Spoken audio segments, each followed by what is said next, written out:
Hey, howdy yo, all you beautiful ass motherfuckers in this amazing world. We're a little bit late on this episode. Don't hit us, but we figured we'd make it a little extra special. Depending on how long this episode goes, we'll be talking about Scream 1, 2, 3, 4, 5, and 6, and maybe talk about the seventh one a little bit at that point since it's almost out. It comes out I didn't February realize they already 26th. I finished didn't realize that shooting. till yesterday, bro. Yeah, they've been shooting it for a while now. And so that kind of blows my mind, but Scream is not a franchise with that's not unknown to fast turnaround times. But this week we're talking about all six Scream films.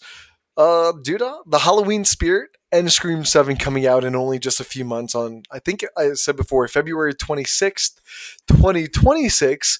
Holy shit, bro. I just put that. The first movie came out in 1996, and then the seventh movie's coming out in 2026. That says something. What, 30 years? Oh, disgusting. That makes me feel old a little bit. But anyway, man, bro, this is. I forgot. Have you ever seen any of the Scream films before watching these?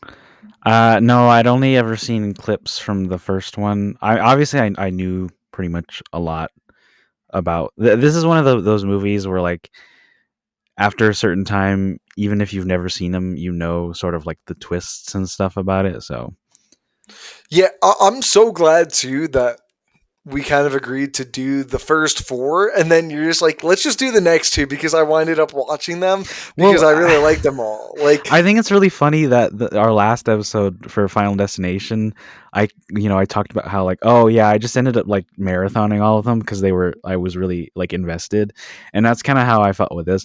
I wasn't sure how I'd feel about these movies going into the first one because I don't know a lot about the sequels, and obviously like slashers aren't really my thing, but I really got into this one. Honestly, if I hadn't watched the first one so late in the night, a couple days ago, I would have like kept watching them, and then just the following day, I was just like, I'm just gonna watch all of them. I spent the entire day only doing that. dude, I don't blame you. Scream is fundamentally, I think, one of my favorite, not only horror franchises, but like franchises of all time. And I Well, think isn't Scream like one of your favorites on dude, Letterboxd? Scream. Yeah, no, Scream is literally on like the Letterbox top four or like whatever those top four films of all time you consider you could put up there. And I have Yeah. like a Letterbox list of like just films I consider to be like fundamental films to watch if like you ever want to get into film or like you enjoy just film as an art form. And I have Scream on that, and there's only like 16 or like 15 films that I think are on that list, and this is one of them.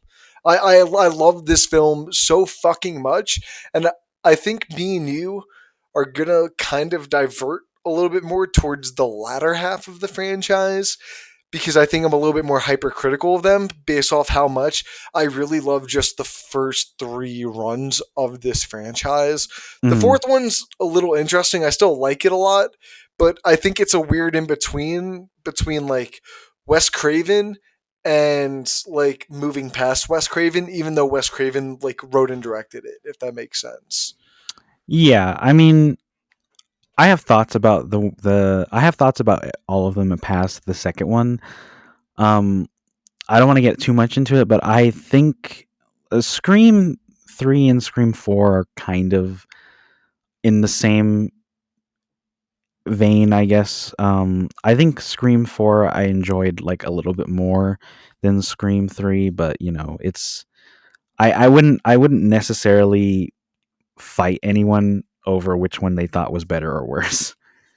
No, yeah, and we'll get to that in a minute. But this first one really kicks it off with a fucking bang.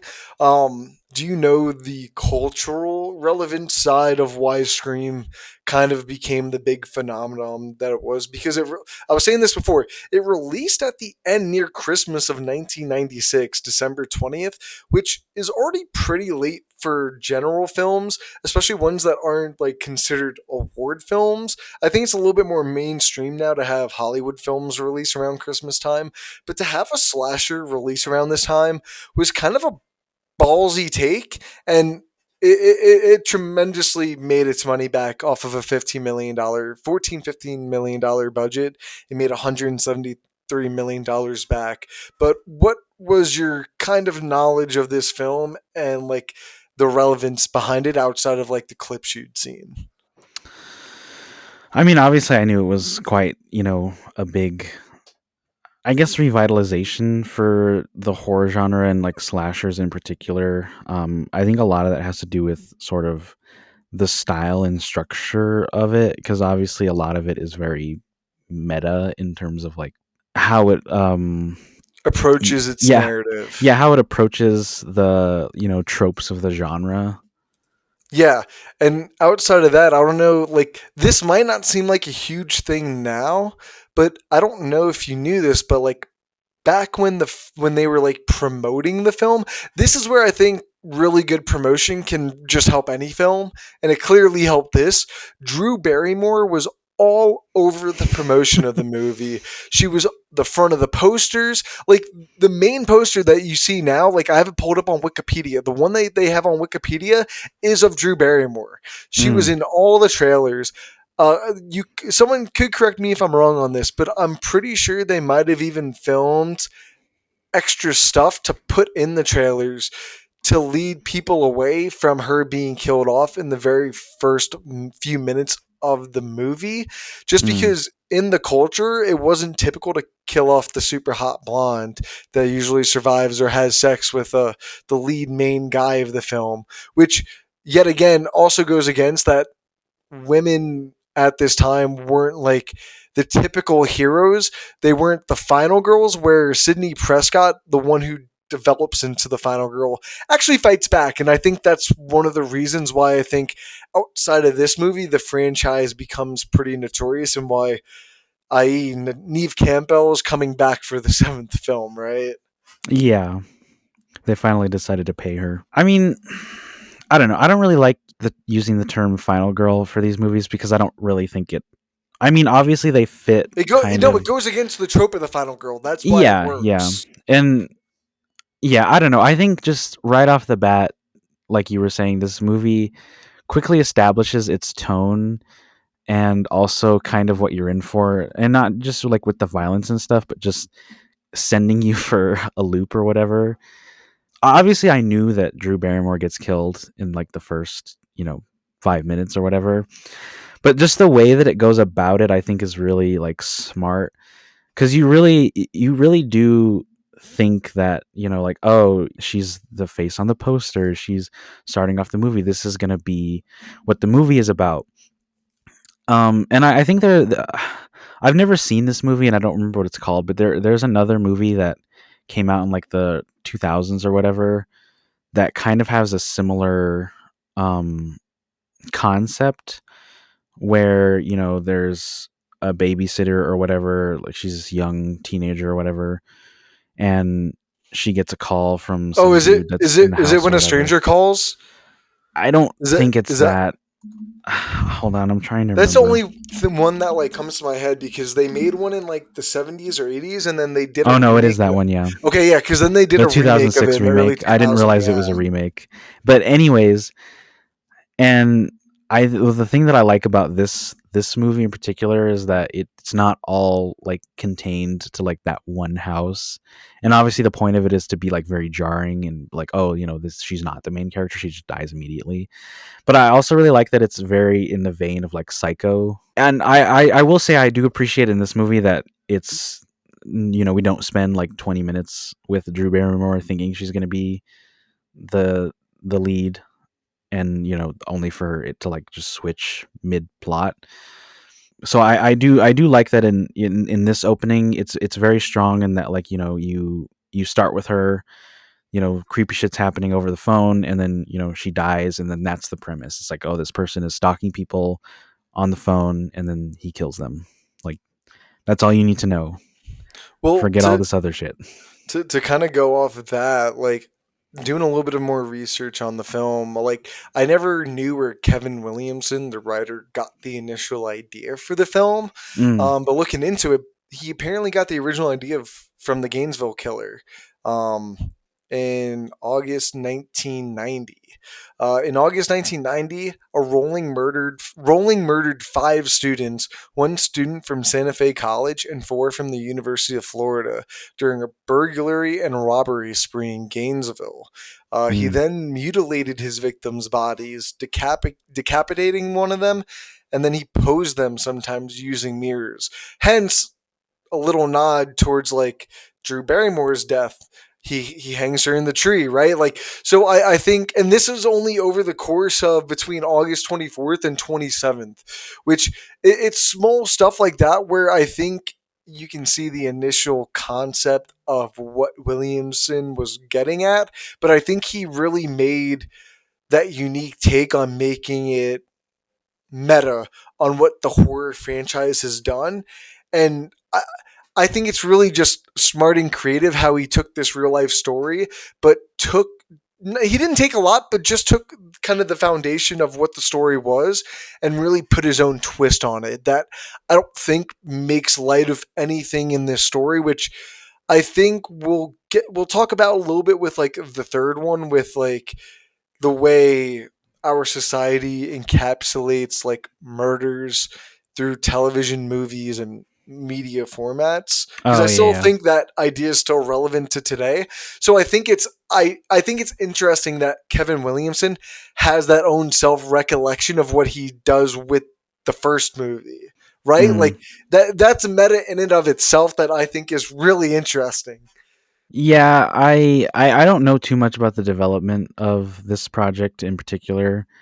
Um, but I do think this one really does stand at its on its own. Not really, not just as like a horror film, but also in terms of like how it approaches like real life situations. A fun fact that is absolutely hilarious. Have you ever seen Scary Movie? I forgot if I've asked you this before. No, but I've seen clips. So, do you want to know what the original title for Scream was before Oh, I do know this. Yeah, it was Scary Scary Movie? Movie. Yeah. So I think that's Scary Movie is one of my all-time favorite comedies, and so anytime I can figure out a way to reference that, I fucking will. But let's actually dive into the film. This film has David Arquette, who plays Dewey Riley, Neve Campbell, who plays the notorious Sidney Prescott, and Courtney Cox as Gail Weathers, Matthew Lillard as Stu Macher, Rose McGowan as Tatum Riley, and Skeet Ulrich as Billy Loomis, with Jamie Kennedy as Randy Meeks. Those are just like the general main cast members of the film. What do you think about this cast now looking at it 30 years later? Just what a banger of a lineup, right? I mean, I think what I think is funny is that I've never seen these people in any other movies or anything. No Like, way. obviously, I know Courtney Cox was big for like Friends, and I've seen clips of like that stuff. But I don't think I've ever really seen them in anything other than these movies. Like just now. Dude, you've never Um, seen Scooby Doo with Matthew Lillard? okay, yeah, but Okay, I was gonna that's say, bro. different though. Like I okay, was about to that's like the say. only one that one doesn't count. Okay. I would definitely say Matthew Lillard is the most. I, Courtney Cox is the most famous, but to go on to do the most things, I think Matthew Lillard, I'd say, is because I think I recognize Matthew Lillard from more things than Courtney Cox. I can name like two things Courtney Cox was in. Yeah, Friends, that's probably how I feel about it yeah, too. but like Skeet Ulrich, I know from what was that TV show he did for CW? Was it Riverdale that I saw the first few seasons? But Yeah, it like, says he was in Riverdale. but everyone knows Drew Barrymore. Everyone, Liev Okay, Schreiber. Drew Barrymore doesn't count because she's not Okay, that's really in the fair. movie, But and like, what about neither Liev does Schreiber? he. Neither does he. Yeah, but he has definitely much more relevance in terms of the franchise. Like he comes back in the next film, has a prevalent role, and Yeah, then but if we're has one in talking the about the third. main cast of the next one, then yeah, obviously. But Okay, okay. as far as the main cast of this one goes, I think they're all good in the roles, and to the point where like Dude, David Arquette is just such a different person. It just always amazes me. It's just so funny. I mean, yeah, just say what you will about the endless amount of sequels and stuff, but I don't know. I got so invested in like the characters that I just really wanted, and even in like the ones that I don't really like as much. I just really I enjoyed seeing the characters come back, and that was enough for me. Yeah, I absolutely agree. I gotta ask you though, out of the first film, who's like the character you most like, your fan favorite? Because like I feel like it. Hmm. I think it's gonna be Dewey. I don't want to assume it's Dewey because I would take that one out because I feel like that's kind of like the atypical answer. Because if it was for me, I would probably go Matthew Lillard just because he goes like so fucking outrageous at the end that it's just always so entertaining watching him just like go full fucking killer. Like, Mm. I mean, I don't know. Yeah, I guess if I can't choose Dewey, I'd probably say Gale Weathers or Randy Meeks are my favorite. yeah, dude, dude, Randy is a Chad, and that's what I think this film has going for it is just a great cast of characters with actors that all have really good chemistry with one another. Especially Neve Campbell and Skeet Ulrich. I think Skeet Ulrich gives a hell of a performance in this movie that I don't think enough people talk about Mm. because he plays the typical like answer so well that the film is telling you it's him, but because he just plays it so well, he makes you think it isn't. Right? Uh, I mean, listen, I'm not saying he's giving a bad performance, but it to No, me, bro. who already knew who the killers were, it Fair. was very easy for me to tell like this dude's kind of sinister. Like it does start off kind of more innocent where, his kind of whole thing is just kind of being the shitty boyfriend that only wants sex. But like after pretty much, the first attack, I was pretty I mean, again, I knew, but I was just like, "Oh yeah, I mean, this is just the way that he behaves after that. He comes off a lot more like, a bad person." But in hindsight, it's also what makes the twist that Stu is the other killer. Like, oh man, there's two. Who would have ever like fucking guessed? Is because Yeah. like they make it so obvious that they don't want you to think that there's anyone else helping him because they give you so many ways to write her like just to write Billy out of every situation. Like, why would there be a second one? And I think that's kind of the beauty of it, right?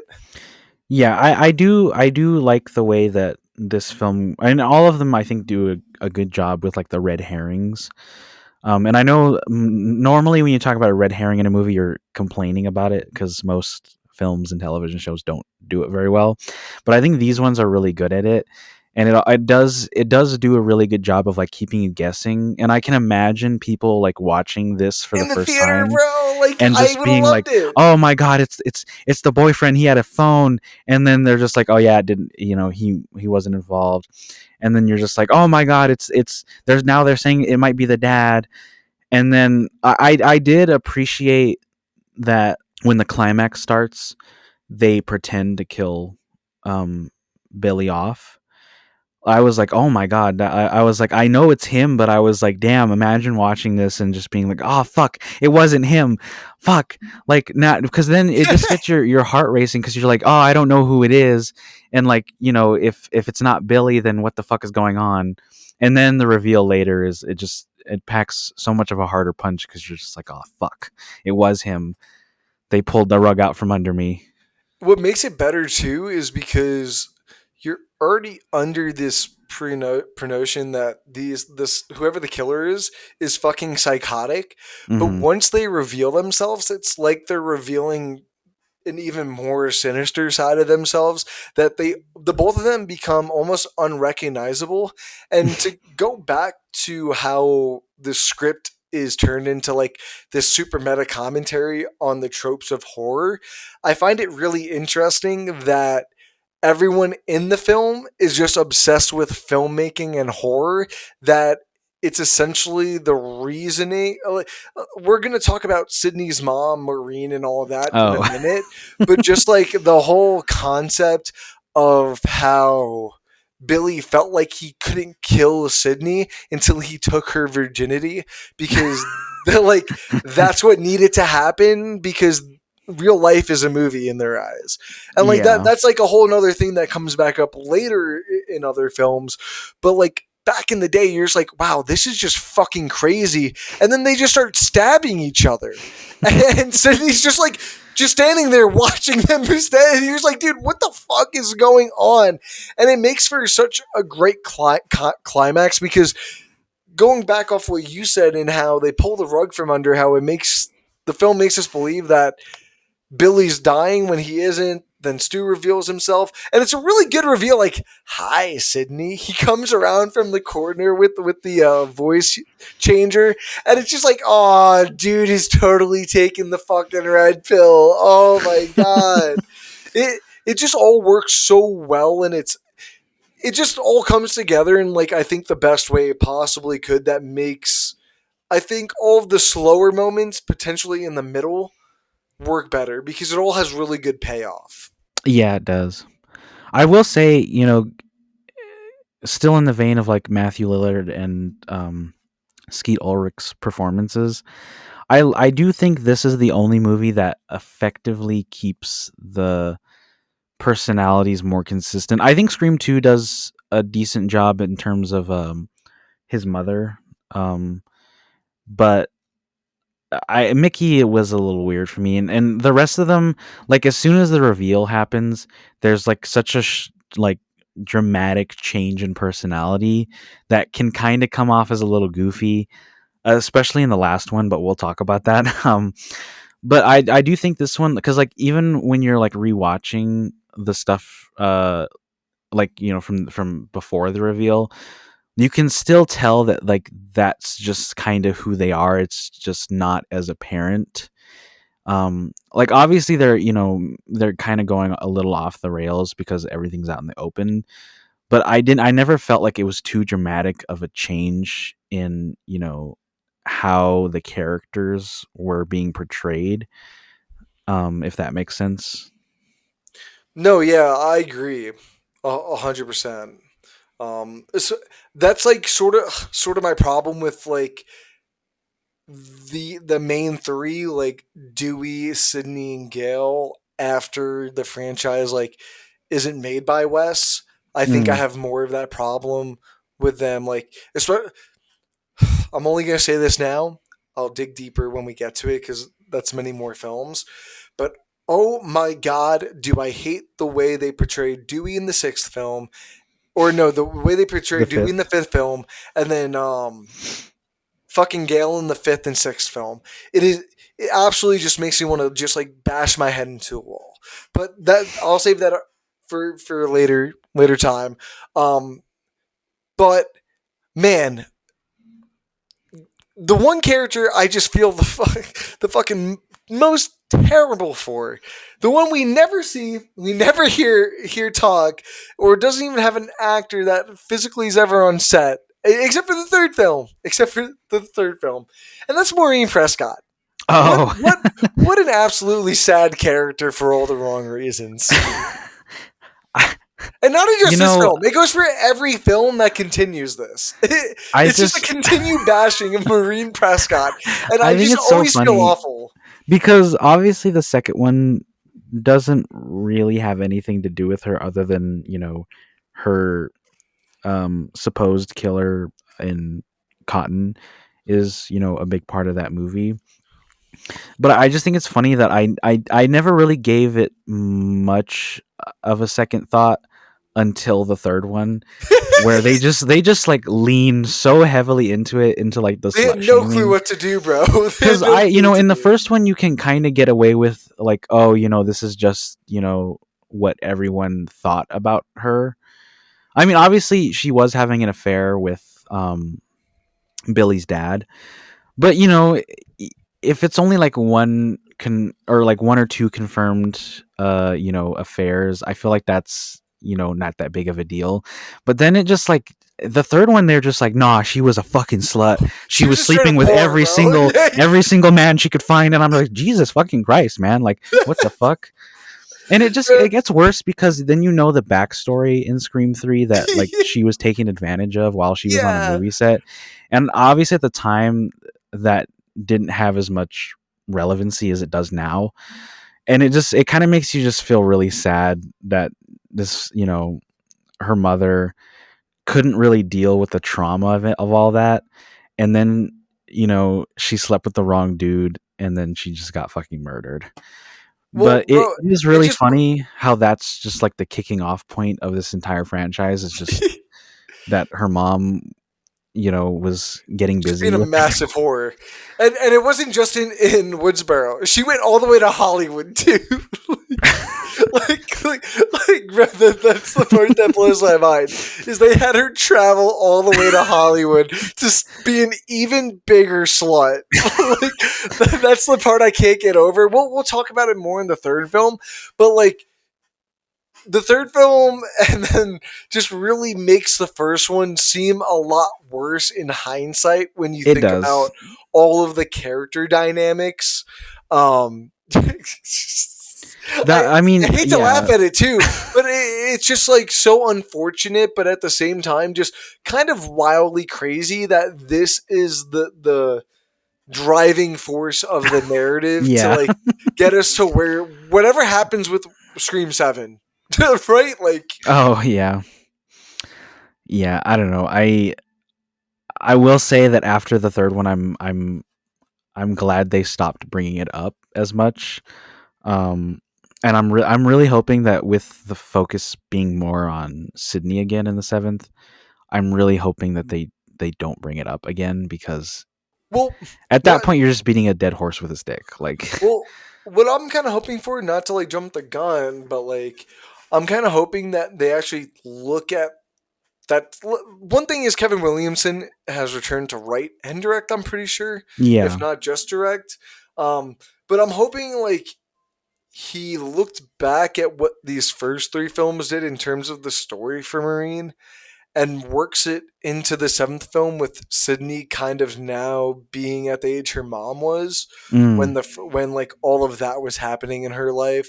So I'm hoping they can make it like a relevant situation to where now she doesn't seem like like maybe make it a way where she's less of a victim and find a way to make like her like maybe she had a gotcha that we never knew about, something like that to kind of empower Sydney and to make her seem like less of a whore, or maybe like I don't know. I'm just hoping they find a way to make this story of Maureen Prescott be better now that Sydney's at the age that it seemingly Maureen was. Um, I I, mean, I'm just having hope because it is Kevin Williamson. If there was anyone else, I probably wouldn't. I'm not. Like I told you before, I'm not really that optimistic about it, and I don't really think that they're gonna. If that's something that happens, it's probably not gonna be any good. Yeah, I don't know. I'm not saying it happens. It more than likely doesn't, but just God rest our souls if they do like touch upon it. Um, um, Do you just want to anything you want to touch on with the first film before we move on to the second? um, not really. I think we covered most of everything. It's a really smart movie. I like the way that it's structured. Obviously, when you get into the sequels, it kind of it they all have the same structure, so you kind of notice it more. But I think for the first one, I really enjoyed pretty much everything that was going on. Um, but yeah, I like the meta conversations are a little. They're it feels weird to say this, but I think you'd understand why. And people who've seen these other movies, it feels a lot more subtle in this one than it Oh, really dude, does in some of the other mm, ones. don't worry. That's Um, one of my main complaints about like the seventh one in particular. It's really just in your face and it's pretty obnoxious.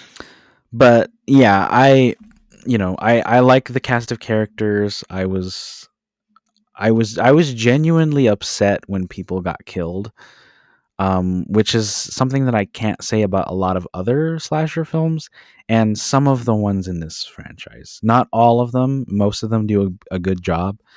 Um, but yeah, Well, I was about to say I think the follow-up Scream 2, which ironically came out less than a year later on December 12th of 1997.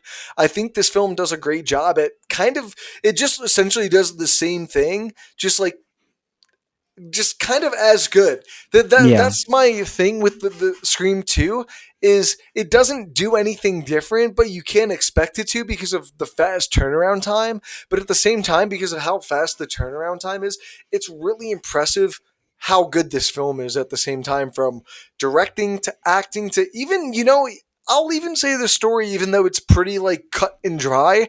I feel like with such a fast turnaround time, a lot of things can be lost in the mix, from the script to the direction to the acting. Mhm. So to see it all come together just as well as I think how they did it in the first film, which I think leans into a lot of behind the scenes creative coming back with like Kevin Williamson writing it, and then Wes Craven coming back to direct it.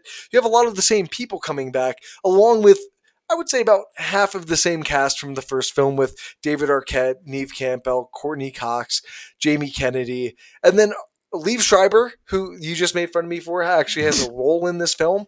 And then a really good supporting cast between Sarah Michelle Gellar, Jerry O'Connell. I know you're gonna laugh at me for this, but Jada Pinkett Smith, who gives a really funny performance for the opening I'm not film. gonna laugh at you. I agree with you. Like, she's on the poster for a reason, guys. Like, people realize for how funny that opening is, and you know what? Let's just get right into it. The film has a really great opening, which I'll say the franchise has grown accustomed to pretty solid openings. I feel Minus the it. last one. I was going to say I'm separating the non West films from this because I have my own opinions about them with the Radio Silence crew. Um, However, I think this film has a really great opening into setting up what the film is going to like approach with the meta commentary and just like the type of kills it's going for. Right? Yeah, I mean, getting into the second one, I think I texted you like right before I started it. I was like, um, "Oh, what do people think of the sequels?" And you were like, I think you told me that like Scream 2 is not a lot of people's favorite, Just but because it's like a lot of the same. People don't feel like it did enough, which I don't I want don't to agree with discredit. though. I think it did enough for how much like turnaround time they had. That's my thing. I don't think it did too much, but I think it did enough. My thing is that there's been too many like sequels that you either get like the few sequels that like and they even talk about it in the movie that like surpass the originals, but then I found most of them are just really really not good, Good or bland. and it can be a disservice when too much of it is the same. But I think this movie kind of gets around it by playing on those aspects, and I still think that the formula from the first one works so well that it's kind of a lot harder for this one not to work as well as it does. And yeah, I mean, like there are things that are different enough that it really they just became enjoyable on their own, like the opening. I like that the opening is less about the horror and more about like the meta commentary and making fun of things, because it is a really funny scene. Just from start to finish, it's fucking hilarious. Like the conversation that I don't remember their names, like the character names, but that Jada Pinkett and Omar Epps are having. Like I was laughing the entire time. It's really funny how they just nail it on the criticisms of the horror genre. And it's even funnier when they start watching Stab. Yeah, Like yeah. this movie introduces the greatest fucking ongoing joke in the entire franchise, which is just these fucking Literally. Stab movies. I love how the movie makes fun of itself essentially, because the Stab movie is essentially Scream. But Verbatim, literally. I love like in the little bit that we see from Stab how inaccurate it is to what actually happened in Scream, like the first one. It just made me laugh at the different lines, the completely different look of the house. Also, like the lack of blood too, I thought was funny, because it's obvious that it's Wes and Kevin Williamson making fun of how like Hollywood just kind Hollywood, of. yeah, essentially thinks horror films should be made. and yeah, and also like the lightning and like the storm effects, which like that Just never so happens. atypical. But it's just so It's it's atypical for like look at any Friday the 13th movie. Literally, it doesn't matter what the weather is. It's always fucking lightning out at nighttime. Like, yeah, and I don't know. I was just like, oh, this is fucking gold. and it's really funny because this is when I think the films really start digging into the culture of how we as viewers also perceive real life tragedies. And Mm, I think we'll get into it a little bit more with the third one because I think that's when it really hammers it in. And I think that's what I really like most about the third one. But you start to see the roots in it with this one, in particular with how the way Neve Campbell and Sidney Prescott's written in this film and how they finally start to solidify who she is as a character. And I think they make a really smart decision in not giving her a very traumatic character arc in this film. She's mm. someone who I mean, she still she watches she everyone she knows and she love die. yeah, no, she still has trauma, but it's not like in the I'm in a hospital, I'm fearing for my life type of way. She directly Oh, attacks. you mean like Halloween 2? Yeah, like Halloween 2, like most of like those atypical generic 70s, 80s slasher films, where in the second one, there's still kind of like this hopeless damsel in distress, where it feels like Sydney grew from those, where she's still processing the grief, but like, for example, she's dating Jerry O'Connell Derek in this film. She's still allowing herself to try and process, and you see that in their relationship in this film. And I think that's a really interesting aspect to take as it's like opposite of what the first one is. Derek in this Mm. film's total just like I'm here to support you, and it's almost the exact opposite that would make you think he's the killer, and Yeah, that's almost why I think it's brilliant because I love Jerry O'Connell. I've loved him since fucking Kangaroo Jack watching that as a kid. I don't know if you've ever seen that movie. I Highly have not. recommend it. Dude, look, dude, it is absolutely the most ridiculous fucking film of all time. Jerry O'Connell, and why am I blanking on his name? He's the comedian, he plays the cop in the fourth film that gets stabbed through the ear. Why can't I think of his name? Do you remember the black guy? Oh, Omar Epps. No, no, no. In the fourth film, he plays one of the cops that gets stabbed outside through the ear. Oh, He fuck. He was in that ABC comedy Blacked or something. Why am I? Fuck. His name's Anthony something, right? Yeah, okay, you know who I'm talking about though, right? Yeah. Him and Jerry O'Connell play best friends that go to Australia and hang out with the fucking coked up kangaroo. That dude, I shit you not. Just watch it. I'm done with that rant. Anthony Anyway, Anderson, that's his name. Anthony Anderson, yes, dude, the film is so fucking funny. It's like an hour and 40 minutes. It's so ridiculous. You should watch it with your sister, or brother, or whatever. However, I think the cast of characters is also just wildly a different dynamic from what the first film's cast was of like Friends. Yeah. That I think is a new and interesting mix where you still have like Sydney and you have like Randy. Randy, who kind of bring in that old fashioned what you remember from the first film, but then you have the mix of that new cast with Derek, who yet again are all in the same fucking horror class for some reason. You got like Derek, Mickey, you got Hallie, Mickey, yeah, all these different Debbie Salt. No, sorry, not Debbie. That's the mother. I'm Fry because that's her. But Cece. Cece Cooper, who Sarah Michelle Gellar, like it's crazy to see her in this film still to this day for some reason.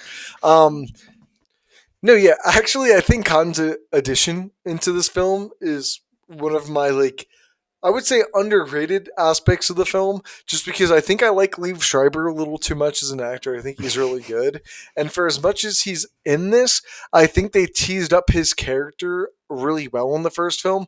For not having really seen him outside, I think it was like a few photos and like a police videotape you saw on a TV of like him getting arrested. So to have him actually be in this film, I thought was an interesting take to actually include a piece of Maureen's story that wasn't included to make this film feel a little different, but also still have some of the same foundations that I think the original had in terms of like the story itself. Yeah, I mean, I like him in this movie. yeah, that's all. That's what I'll say. I really like him in this movie. I think he works really well. Obviously, he's kind of meant to be a little bit of a red herring as well. But I think they use it in a good way because the whole time you're just kind of like questioning what his motive is. Um, and I do think the performance is really good. Like he plays it really well. Yeah, I like the way he plays it because I'm trying to think of the scene in particular. I think it's when he first confronts Sydney in the school Oh, in the with library. Gail Weathers. Yeah, and Oh no, he you mean thinks in he the no, like yeah, not outside. I think it was like yeah in the courtyard or the quad and or he whatever. thinks he's get like has the interview and Yeah, like that. I thought that was a really good scene between them because I'm pretty sure that was the first time they'd seen each other yeah. since the trial. So I like the way that Wes Craven has them play it, where Cotton is kind of like he's weary. I'm trying not to like do the joke with his last name, but like he's kind of weary of the situation. Like he's not trying to be too he's not trying to be overly abundant with how he wants to talk to Sydney, but Mm, also like you get to see that he was kind of deceived himself into being there. So like the story figures out a good way to write off that kind of like deceitness that you feel in his performance. Like you don't feel like he's being honest or truthful, but then you know that he's kind of just jittery about the situation, that he was also deceived in it because you know that Gail Weathers is just trying to get an interview to get it without anyone's real permission. So, like, I like the way Wes Craven and Williamson work with who the characters are and their situations in these movies that make it really interesting when you do get, like, the Cotton and Sydney scenes.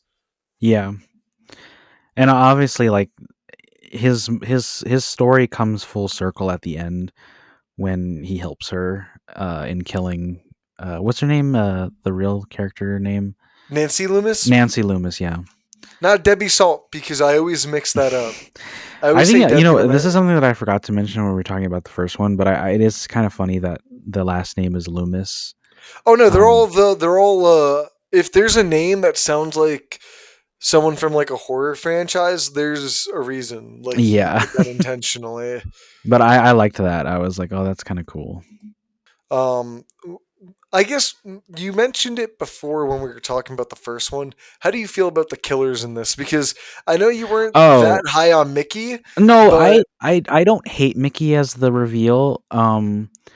It's it's definitely helped by the double reveal that Debbie is Nancy and she's been helping him. My only thing that I was saying was that starting with this one, every time they do the reveal, the actors like start playing it up, which is something that didn't really happen in the first one. Like obviously there's a little bit of a shift because everything's out in the open, but the performances and the writing felt a lot more consistent in the first yeah. one than they kind of do in this one because Mickey is essentially just totally putting on a performance in like when he's being friends with them, and then as soon as the reveal happens he just like gets really like wild and erratic. It's not as jarring in this one as it is in the other ones. Like the other ones you notice it more with like the dramatic shift in like character. Well, Mickey already kind of feels a little unhinged throughout most of the film, so that's why I think it doesn't feel as jarring. Mm. Yeah, and then obviously like the Debbie Salt reveal is that's my favorite one because you're just not expecting it. Um But and I to like that for her character specifically, the point is that she's putting on a performance because she's playing like the Debbie Salt reporter, yada yada yada. And I think it is a really good curveball that it ends up being her. I was kind of thinking like, oh, I wonder if it's her like towards the middle because she kept showing up, but then you kind of like get past that, and then when it is revealed that it's her, and I like that it's not just revealed that she is like Ghostface, but it also reveals who she actually is, like the character of Nancy Loomis, and I thought that was really interesting. Yeah, I like it too because it's a little bit of nod to like horror in the past with like a parent or like oh my god. The It's kind of like mother Friday. It's in kind of like the Friday. reverse of Friday the Yeah. 13th. It well, no, it is Friday the 13th where the mother is the killer who's Well, taking revenge for yeah, people killing her son. it is, but Like I like that, how it's the reverse in no, that I franchise. get It what you starts mean. with Mrs. Voorhees, and then it became Jason. But it starts with their son, and then Yeah. she becomes the killer. Which, hey, dude, they're making a TV show about that now, so stay tuned. No, that's all jokes. But like, I like that, and I'll say this: I think more people agree with your sentiment on who Mickey is, like as a killer reveal. Mm, But I think he really works for what the film is trying to do in terms of it really just being a revenge story for Nancy, and Mickey is just this really psychotic kid with a lot of issues with who I think people still blame to this day with people who have these obsessions into like murders, mysteries, serial killers. Like there's very much of that in this character where going back to what you say is she couldn't do this alone is what I have with the problem with some of the future ones where they acknowledge that because she is like this smaller person she can't be Ghostface, so she gets a bigger just crazier guy to be Ghostface to do all the dirty work for her, but in her performance she's still equally as crazy, just not physically. yeah. And I think that's what really works about the Billy character is because he's all the physical traits that she can't be while still just being the psychotic being without really ever trying not to be. He like I was going saying before, he's kind of just unhinged throughout the entire film. So when he's revealed, you're actually not shocked whatsoever. And Mm, that's why like I like the Derek character a little bit more is because you always kind of believe in the back of your head that he isn't a killer and he is genuine about everything he's doing. So when he does die at the end, it feels super unfortunate when Sydney comes to the realization that I'm not saying she killed him directly or indirectly, but like if she kind of let him in, but because of her past trauma, she couldn't. And I like that different dynamic with Sydney's story and how she grows as this stronger female character that I think you don't see a lot of female characters in horror become because like the writers always limit them because oh women, right? um yeah.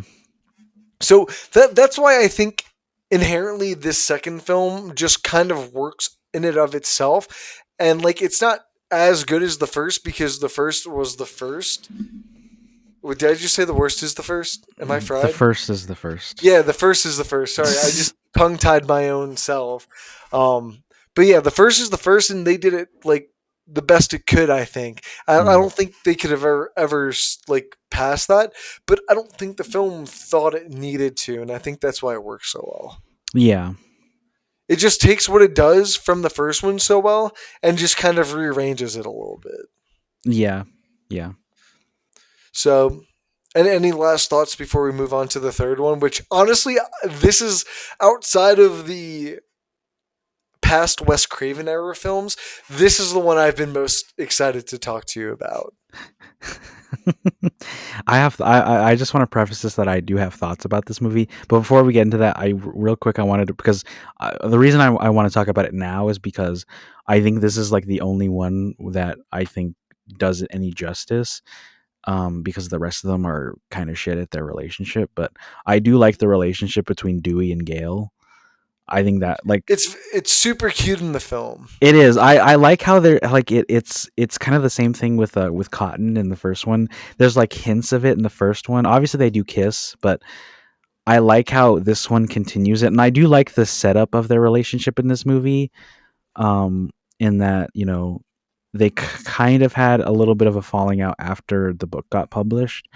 And then just the whole movie is them kind of like being into each other but not really at the same time, and then you just have that moment in the editing lab or the auditorium or whatever where they're literally just I like how Just they went in there ravaging. to do the like look at the video stuff, and then it just they're like about to get their freak on It before the turns killer into the comes. devil's deed, bro. But I do really like that scene where they're like facing off against Ghostface. I think it's like it's really tense. It's that's one of the best like chase scenes in a horror film that I've seen. And then obviously just Dewey getting fucked up is. I mean, he gets That's fucked up in all these I was about to movies. say, yeah, that's just going to become the laughing crux of this franchise is like, bro, I'll say this now in the fifth one when they actually kill him, I expected him to just like stand up and put his organs back in. I'll be honest. Like, I like, there's another character in the Scream franchise that like arguably is worse than Dewey, but we'll get Oh, to that later. I mean, Um, I think this one kind of gets away with it in that I the know. I audience think, wants dude, them five and to. six it does it way more egregiously, No, yeah, like yeah. tenfold. But I think in this one it works because obviously like in the moment you're really torn up about Dewey getting killed off because he's just such a likable character, and also you want them to be a couple, Together. and then so just at the end, and it's also a good character moment for Gail, where the last two movies she spent all this time really only caring about herself and the story, and then when she's given the opportunity by the return of the camera guy to start putting on the performance as the reporter, once she sees that Dewey's alive, she kind of like drops it and goes to be with him. I really like that. They do kind of get around it by explaining that he was saved by old scar tissue. Whether you believe that or not is a Honestly, person to bro, person thing. I'll say this: I don't think it's the craziest excuse. I'll be real. Like, At least they I try to explain it in this one. well, like if you think about it too, like, okay, that's not the craziest thought. If where he got stabbed originally didn't kill him, and now he's just got thicker skin there, like, Yeah. right, like, But so yeah, that was the last thing that I wanted to touch on for Scream, other or Scream 2, other than like I did find it really funny when I got to the end of this movie, and like as Sydney's like walking away and you have like the aerial shot like pulling back, just the most 90s rock music playing. I just thought that was really funny because in my head I'm just thinking like, damn, this woman just watched everyone that like she knew and loved die again, and then you just got like this really upbeat fucking rock music playing on in the background. and one more note I want to talk about actually that I thought about while you were talking a little bit that we haven't really spoken about at all is like the chase sequences in the film and like how I think they add something a little extra to the film because of the way they're set up and how Ghostface is obviously just another person, and they treat him as such. And like, I think that's even just throwing jokes at some of those films that have like these regular ass people, like i.e. Halloween, before like they introduced all like the voodoo shit. You know, it was just a random dude that just took a lot of fucking bullets. And so I like that they acknowledge that these are just random people and like Ghostface makes mistakes when they're chasing people, which is, and it kind of becomes like, I'll say this again, Looney Tunes ish, where they're chasing people, but they'll just like accidentally slip and just like dramatically fall. That, which is why I think like Scary Movie works so well. It takes like the funny bits of what Scream already does and just like makes them times 10 even funnier. And so I just love the way they're all filmed and like the way they're directed to make it feel like an actual chase and it's not just like this like a fucking Halloween horror house, you know what I mean? Where it's all Yeah. like a directed path.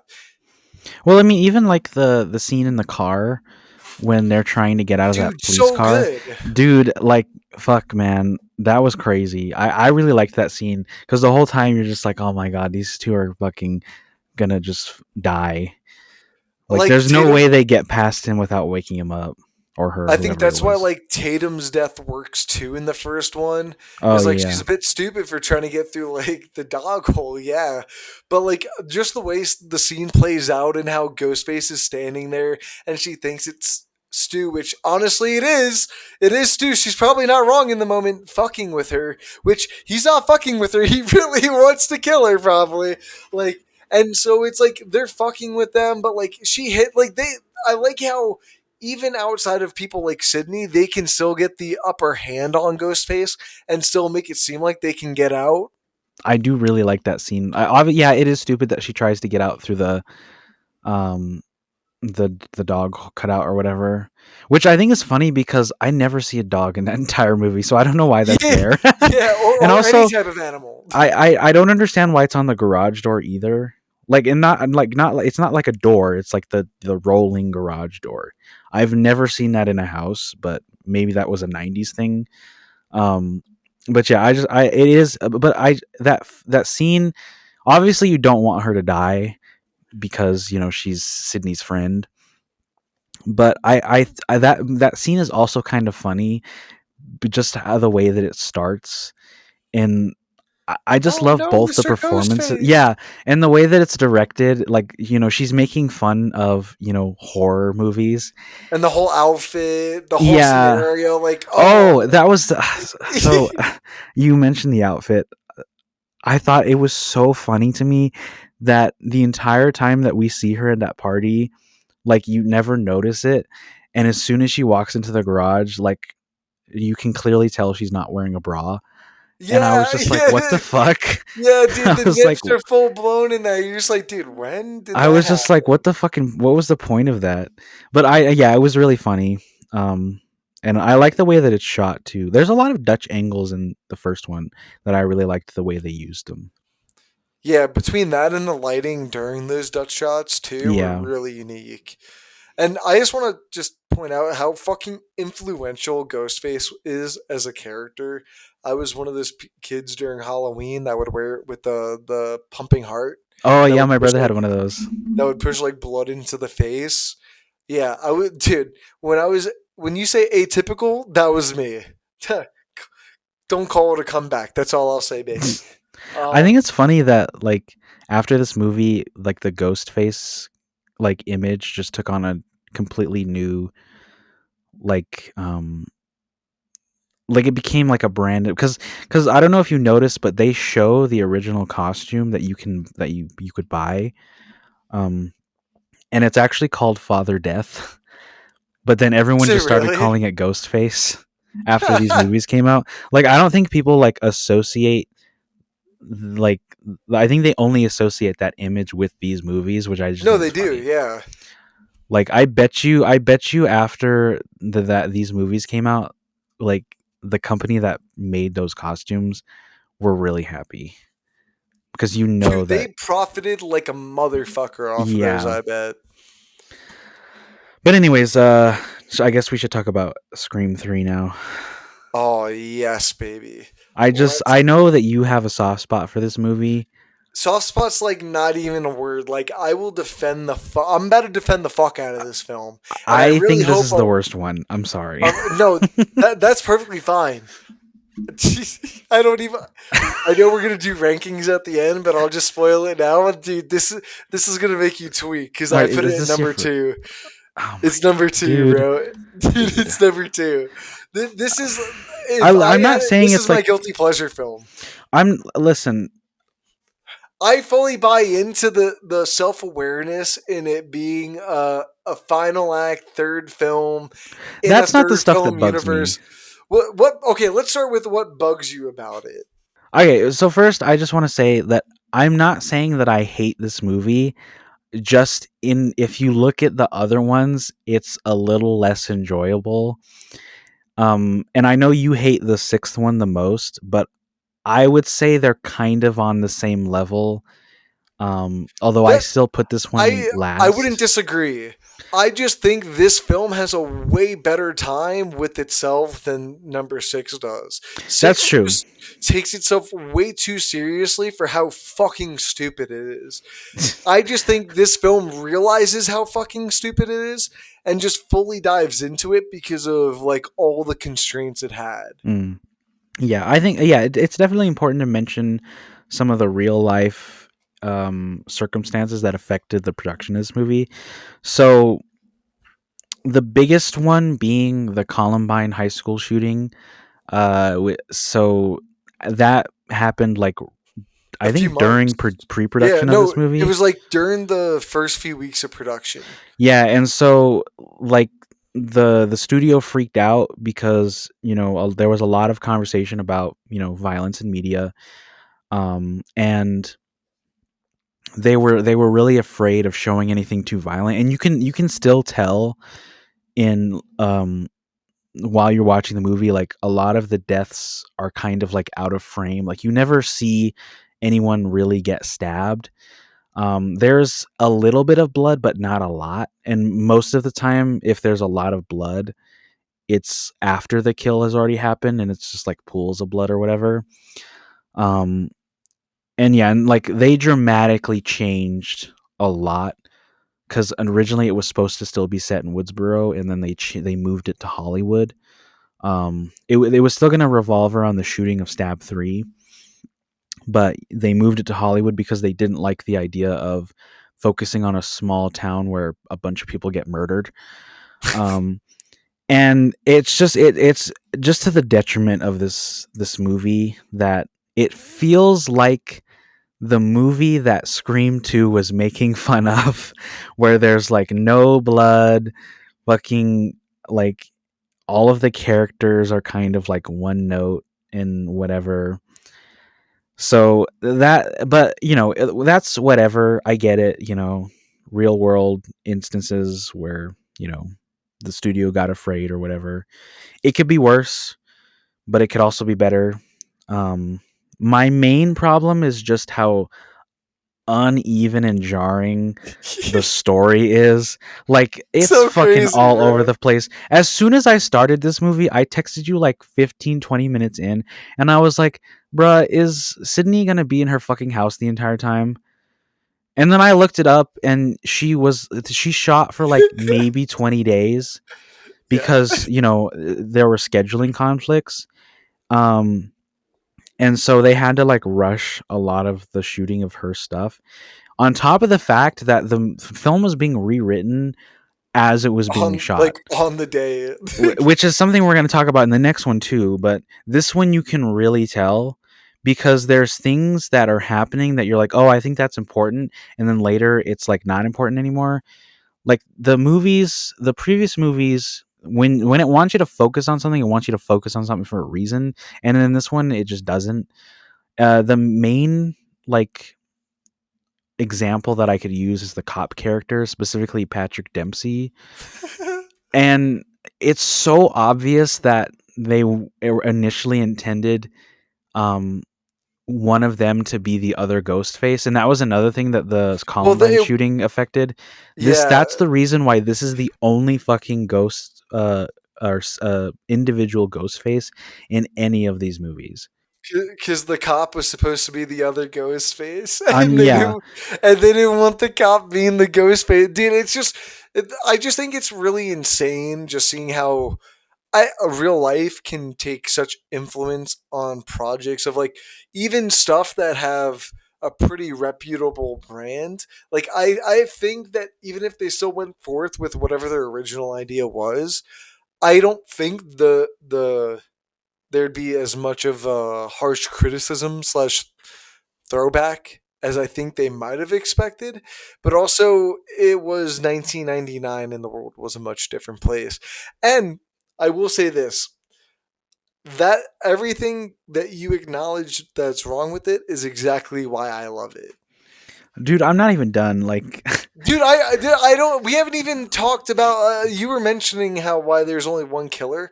We haven't even talked about how fucking ridiculous of a reason why there's only one killer. like you mean Like, the in story version yeah, the in or story reason? version, and like the way like they treat it as if like he's a nothing character and just shows up randomly, and then there's like 5 pages of history that this guy has to go through all of a sudden, Oh, and he's just like this one producer that you just see in like one scene 10 minutes into the film just railing about how much of a fucking whore like fucking Con Weary was, or how much of a piece of shit Con Weary was. So like, and then next thing you know, he's like Sydney's long lost brother because Maureen Prescott's such a fucking whore. Like, dude, it makes no sense, and that's why I love it because the my least explanation for it is it feels like Kevin Williamson realized that this is the film that it was going to become regardless. Kevin So Williamson why? didn't even write this. Yeah, he did. No, he didn't. Yeah, he did. No, he did not. Oh yeah, Kevin Aaron Kruger. Williamson. Yeah, no, you're right. So Aaron Kruger. yeah, so Aaron Kevin Kruger wrote this. Williamson gave them when he first He gave him the story sold idea, right? the first Scream film to like He sold sweeten the two. deal. He added like a couple pages of like story outline for the second and third one. And for the third one, because of all the Columbine stuff, they didn't want to do any of that essentially. And he was gonna come back to write it, but he was caught up in other projects, and so he didn't come back. And they hired that Aaron Kruger guy, and so he was mainly responsible for the shaping the concept of the story, and then doing like some of the rewrites. They brought in a different woman to do rewrites on this, I'm pretty sure. And so that's why it feels so, disjointed, because you never know who wrote what. And, some person, you've got Aaron Kruger, who is like building off of Kevin Williamson stuff. And, he's being like, oh, I want to move it in this direction and not that. And then you've got the other person who came in afterwards on set who's like, oh, no, we should do this. It's just really weird. Yeah, I'm trying. I was trying to read through, and I couldn't find anything on like that woman coming on. But like, Maybe I'm thinking of the fourth one, but yeah, I think you're thinking of the fourth one because hold on, I'm all I've been writing. able to find was after the first one. After he pitched the first one, he pitched to studios like a 5-page outline of what the next two films would be. And so like that makes me think of like how much of the outline was actually like the third film. You know, if he especially came back to do the second. Mm, Um but yeah, you can definitely tell this film is all over the place, but I definitely think Aaron Kruger realized what this film was turning into, and it feels like they leaned into it. mm, And I think I could be reading into it.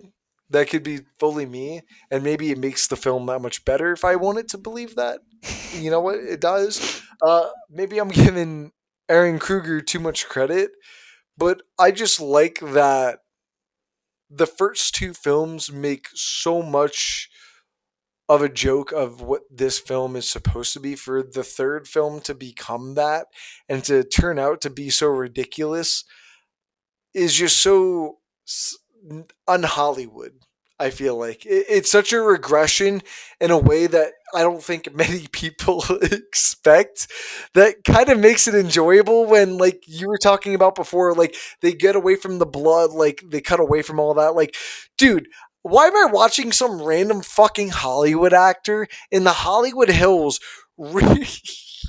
What is it called when someone sends you like a fucking letter into your machine, like a memo, and it's just like don't light a fire, and someone's lighting a cigarette and then the house fucking explodes. Like that is the most oh, unserious shit of all time, my guy. Like, and it just so happens that all of the main characters out, and I haven't even gotten to Parker Posey yet, who's probably one of the funniest fucking characters in I did any like her in this horror movie. franchise. Dude, I'm telling you, you gotta watch White Lotus season 3, and literally competes for the funniest character outside of her Scream 3 role. Um, all the characters just seem to be like just satirized versions of what I think people think Hollywood is, and I think that's also why I like it, because I feel like this is the sort of what Hollywood kind of is. It's Hmm. just a bunch of actors who sit around most of the time talking about their lives or like some shit they did the day before while they're waiting in between takes for people just walking around doing random things. Like that's very much what a film set is, and I like the way they incorporate the sensationalization of murders and serial killers. And I think that's like a really interesting time to talk about when like that Ed Gein show just came out. Oh That yeah. to make a monster show that Ryan Murphy made like once or twice, like came out with a new season. Now it's Ed Gein. So I think the film, it doesn't say anything deep. I'm not saying it's like saying anything like too important, but for 1999 or 2000, sorry, I think it's saying something interesting that I don't think many people think about it on the time. What it's like to be on a film set during consequences that people directly school shootings are indirect are being directly blamed for violent films and violent video games. So I thought it was an interesting take for not them directly saying it, but you could definitely tell that they're blaming media like video games, like films, or like these wiki chats back in the days where people spoke about films that blame the centralization of murder. Mm. And like there's some discussion about that in here. And like I said, it's not deep, but I just think it's an interesting conversation to bring up in this type of film, given what the film had to do to switch its narrative around because of that exact situation it's indirectly talking about. Which I think goes back to the whole meta of Scream. Sorry if that took like a lot for me to get out because that felt like a very unformed thought that I didn't know how to describe. But No, no, no, no. You're good. I mean, I hope that I, made sense I, I though. agree. I think the intent, yeah, the intent was there. It just really falls apart in execution. I think if like it does feel like it misses the mark a lot on like some of those topics. Like we talked a little bit earlier about Agreed. the sadness of the unfortunate nature of Maureen Prescott just being A horror. Like, yeah, dude, like there's really no other way to say it because I feel awful saying it, but the movie just endlessly tells you in your head yeah. if Maureen wasn't such a whore, none of this would have happened. And But it just I tells just you that she wasn't just a whore in Woodsboro, but she was a massive whore in Hollywood, but it also goes to like what I was stating before and how I think the film is like showing the real roots of what Hollywood is. Like everything that they're making out Maureen to be like, I don't think they're indirectly saying she's a whore. I think the film's just showing it more than it's saying she is. mm, Because what I feel like this film is like they're trying to make her a victim of the system, but I yeah. don't think it works because of the first two films. If Yeah. she wasn't someone that had this problem already in a different area, I think that would have came through a lot better than I think it did. Yeah. I don't know. I get that like Randy has that whole video about like how, Also really the funny though. trilogy or like yeah, in the concluding chapter, like everything about the past doesn't matter or whatever. But in the end it just feels like it's not it's become the thing that it's parodying, and it doesn't go the extra step to really make fun of it. It just treats it as like, oh, this is what it is. And Yeah. that's the thing that I can't really get behind. Because, I don't really give a shit about the. Because there's two twists. The first twist, because we don't have the double killers, we only have the one. So the one guy gets two twists. There's the twist that he's her brother, and then there's the twist that he orchestrated Everything. Billy and Stu raping and murdering um Maureen Prescott, which started this entire fucking franchise. The second twist about him orchestrating it is the thing that I really find unnecessarily stupid and convoluted, because it in like you were saying earlier, it kind of like cheapens the effect of the original Scream, and that that just in the background this fucking dude is running around fucking telling everyone that Maureen's a whore. And I'm just like, what the fuck? Like, that's so dumb. Like, Billy Loomis didn't need any more, motivation than what he already had. Yeah, it's just weird to add like the extra motivation for no reason. It's just like, bro, you did like it's like you were saying before. It was that unnecessary writing where it's just like, bro, if you just like didn't add this, it would not have affected a single thing. It just kind of leans more onto like them trying to maybe go back on. Man, maybe like we went a little too hard into making it seem like she was just getting around town too much because like not only did they make it Billy's father, who's like someone who's closer to her age, but Cotton Weary, who's just someone who's just much younger. So Mm, it's already indirect. Like, damn, bro, she gets with younger and older guys. Like, she's not even consistent in one group. So, like, there's many ways they write it, which is weird. But I will say, I do like the opening kill with Cotton Weary. I I think hate it's that a shit. no way, bro. I like it. I It's like so watching him dumb. die. No, I I didn't like like that. that they get the voice modifier to completely That's dumb modify. too. Dude, All to of have that's them dumb. fully mimic their voices on par to every actor's voice is pure gold because of how stupid it is. No, it's just dumb. It's so This fucking is equally stupid, one of bro. the worst. Okay, it's not the worst, but it's one of the worst openings. Like it's not very good. And it's only outdone by the stupid double opening in Scream 6, but that's kind of a low bar. Damn, bro, you I hurt my just yeah, feelings. I didn't like that. I felt Cotton Weary was underutilized in this movie. And it doesn't help that, for like half the movie Sydney is just like in her fucking house, like on in the countryside or whatever. By the way, also And just seeing ghosts for most of the see, film that's another animated thing that too. I'm just like, why the fuck did you guys do that? That's so dumb. Like, when did this franchise become about seeing ghosts and shit? Like, it's just so stupid. I think I understand what the point of it was, but it doesn't work for me, and it's just really weird. And like when she first sees her, she's like at the wind tapping at the window and whatever. She's like, "You're just like me. You're just like me." And then in my head, I'm like, "No, she's not." Like these movies have been telling me for like the past 3 hours or whatever She's actually the that opposite. you're a fucking whore, and Sydney's never been like that. Like the entire first movie, she's been like really off put by the idea of having sex with someone.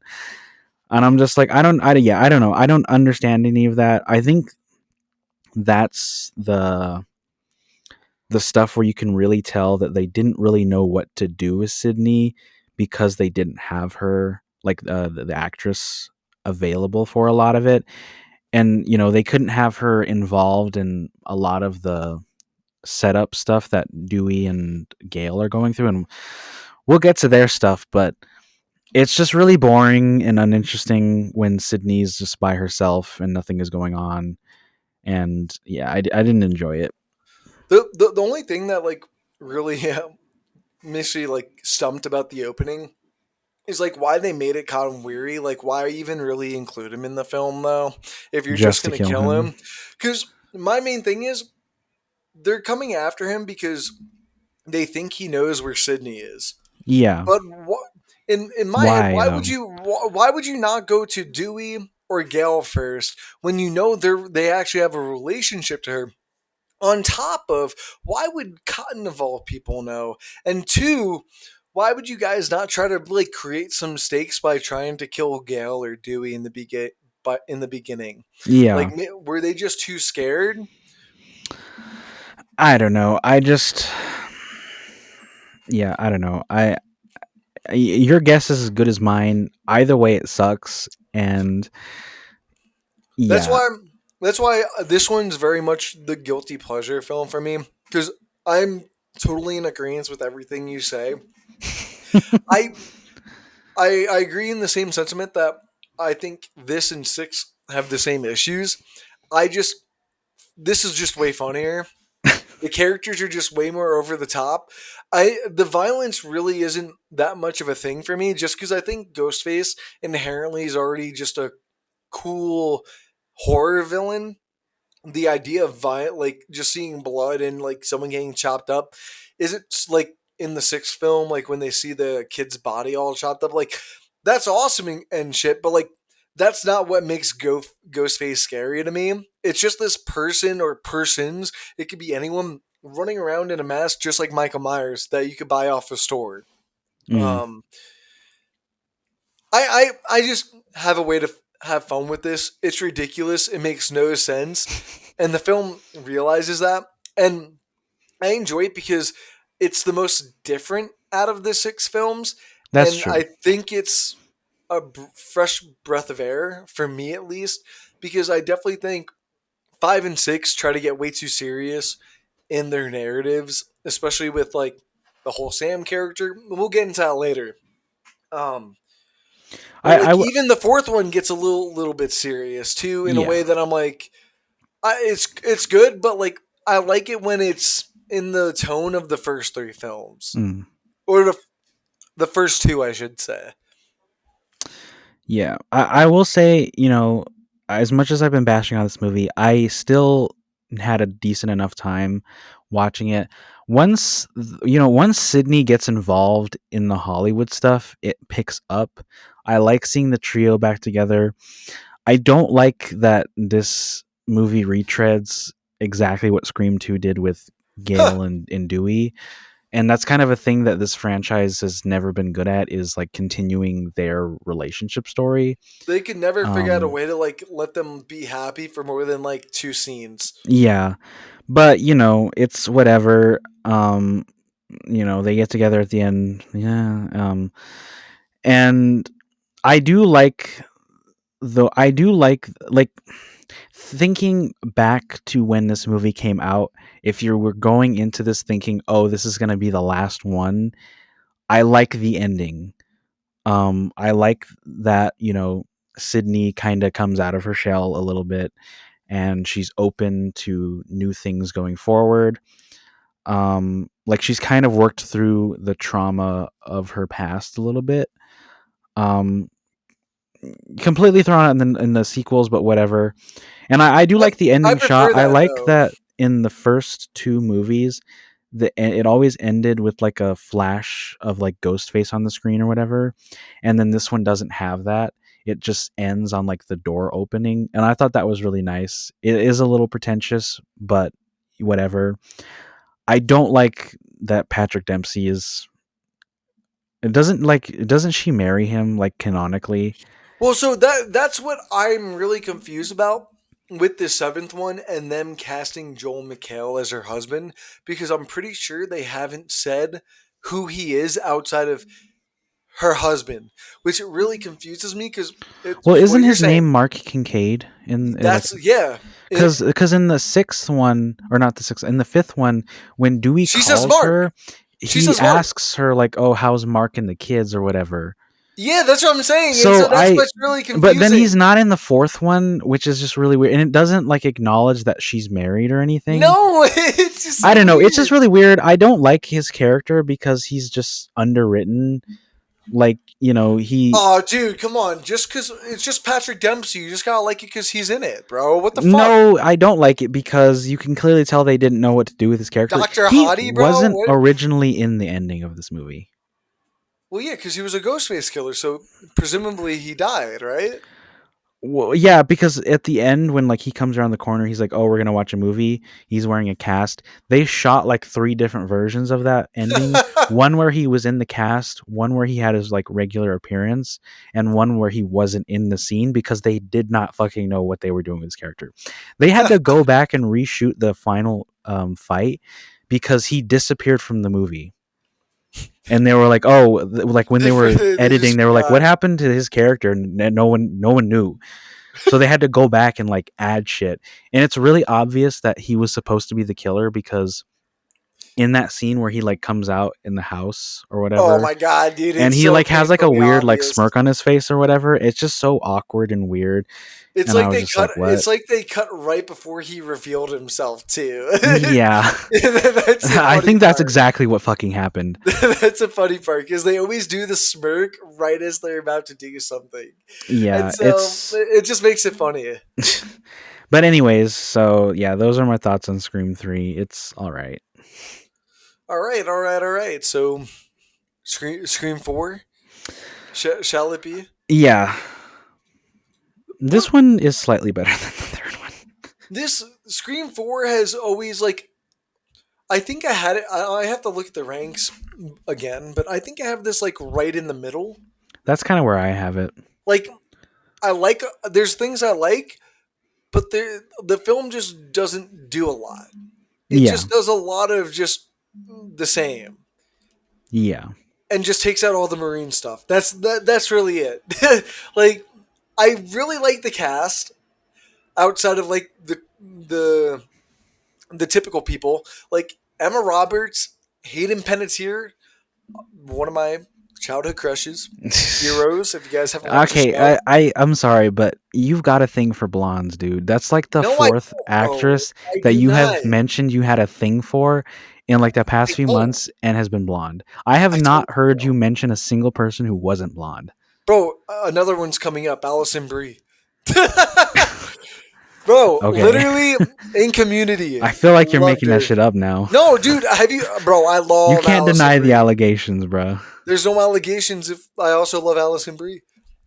And then I you don't got know. Adam There's Brody. been too many blondes, dude. Bro, I'm telling you, you got Rory Culkin, who everyone always forgets is Macaulay Culkin's brother, I and liked him in uh, this movie. and the other. Oh my God, why am I forgetting the other brother's name who just won the Oscar? Who's in Kieran. Kieran Culkin, not Okay, Colston. that was not his name. Kieran Culkin. Um, I think this has one of the better like ensemble castings, I'd say, in the films. I do like the cast. I think it works because that's the thing. I think this one does a better job at critiquing the like type of film that it is. Because you know the third one is like, oh, you know, critiquing the trilogy, the last chapter. This one is a Always being critique bad. of like the 2010s like reboots, remakes. But it does it in its favor, except for the camera lens. Oh, you Dude, mean the stupid ass fucking filter it's got on the whole yeah, time? dude, the fucking filter they chose, like, it's very early 2000s, but dude, I hate watching it for this reason It because just blows out the it's so highlights for no ugly. reason. It's just so ugly, bro. When you're looking at someone's skin in the sunlight, it is some of the most unflattering shit I've ever seen. It's also like the colors are really muted for some reason. Yeah, if it's not like yellow or like brownish, orangish, it's like Yeah. gonna be blown out and just not gonna be seen. Yeah, it's yeah, I think the style of this one is worse. I miss the Is the worst feel in of the any of them. 90s stuff that's just not present in this one. But I mean, you know, it could be worse. I coming back to Woodsboro is whatever. I do like that Dewey's a cop again. I once again, Gail and Dewey are having relationship issues, but Well, whatever. I forgot to point this out before with the third one. I just find it super ironically funny that in the second one, Gale shows up exactly where he's like where he is, and then the third one, the same exact thing happens. Like, dude, how are you just like some random fucking consultant on this film for just the third one all of a sudden? But like you were saying, yeah, this dude's finally the fucking what is it, Sheriff. deputy sheriff? Yeah, He's not the the sheriff deputy in anymore. town. He's the big old sheriff with the big boy mustache. He's always had Oh, a dude, that was a mustache. good mustache. No, I know, but like now he's got the big boy mustache. He literally looks the same, dude. No, sorry, you're right. He's got the big boy mustache in the fifth one, where he's got the big grizzly one because he's got to be the alcoholic after his whole life crumbles before his eyes. But we'll get to that. But Um, anyways, yeah, I there's things that I like about this movie. I do like the reveal at the end. Um, it uh I don't know. Dewey doesn't have a lot to do in this one, unfortunately, and a lot of it centers around the cops in these movies are useless. I'm sorry, but they are. Like I've never seen a single cop do anything that was helpful, like at all, in any of these movies. Um, but yeah, I don't know. Some of the other characters are not really that interesting. Like the Judy, I think her name is. oh She's yeah, got that's like a like thing for Dewey that doesn't yeah. really go anywhere. Who is she The the mother of again? Oh, the Wes, character in the fifth movie. Yeah, yeah, Wes. yeah. I couldn't remember if that was a character in this movie or the fifth Wes. Because I forgot she was in the fifth one again. She's so like limited in it. Yeah, Sorry, I'm talking to myself. I don't like the aunt character or whatever. Sydney's aunt. She doesn't do anything except die, which I need a little more in these movies for me to care. Which is something we'll get into in Scream 6 as well. Um, but I mean, yeah. Other than that, it's. I had a good time. I liked some of the twists and turns. The kills were pretty effective. More blood, so that's a good thing. Not even just more blood. Like I really like the real first like true murder scene. I forgot which friend it was. Like when they watch her from the window in Oh her yeah, I think her name's bedroom. like Olivia or Yeah, something. Olivia it is. Is that her And name? Hold on. Sydney runs up to go and save her, and she walks in like her guts are all over the place. Oh Like yeah, yeah, yeah. that was sick. I'm like, see, that's when like I don't mind if that's not in a Scream movie, but when it is, it's fucking cool. Like I love when they make like the killers like super relentless like that. Yeah. Like not in the way like when you have in six, he's walking into a fucking convenience store with a shotgun, but like just ripping someone to like, dude, just kind of this inhumane animal like nature that I think a lot of people don't always remember that people have in them, and putting on a mask does that too. I just think that's really interesting when they do Mm. that. Yeah. I real quick, I wanted to ask you what you thought about the opening of this movie. I love it. I A lot of people complain about it, I but thought it was interesting. a lot of people actually, from what I can remember, didn't like the opening. They thought it was too much, but that's kind of exactly why I liked it. I thought it was exactly what that time period was like if you were watching those movies, right? Yeah. In what 20 what would this come out? 2011 or 2010? 2011. 2011. Yeah. Like it felt very on brand for not only the time period but for the franchise.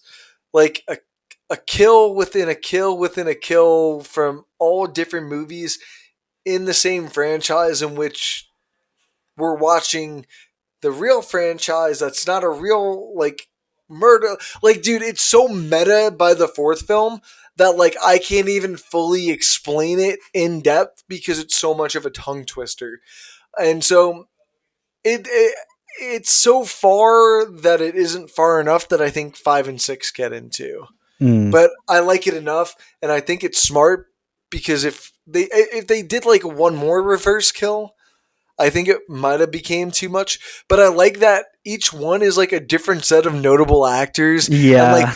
like they're all like happening in like different ways. Like, uh, I think it was Anna Paquin who just stabs her on the couch. Meanwhile, some other ones are just actual Ghostface running in, and then I like how they treat it. It happens so many times that once the actual opening kill happens, you just kind of get stumped. You're like, oh, and then you just go right into the plot. Like I like that. It Yeah. keeps you invested because I think there's only so many ways you can do like an opening kill. So I Hmm. thought it was really smart and very like Wes Craven, not Sean William Scott, Kevin Kevin Williamson. Williamson, since he actually returned to write this one. He Like didn't, but it very much felt in brand that I don't think the third one had. And think about it, what 11, 13 years since Kevin Williamson has returned to write in between this. So I thought it was refreshing. uh, you were so close. Kevin Williamson did not write this.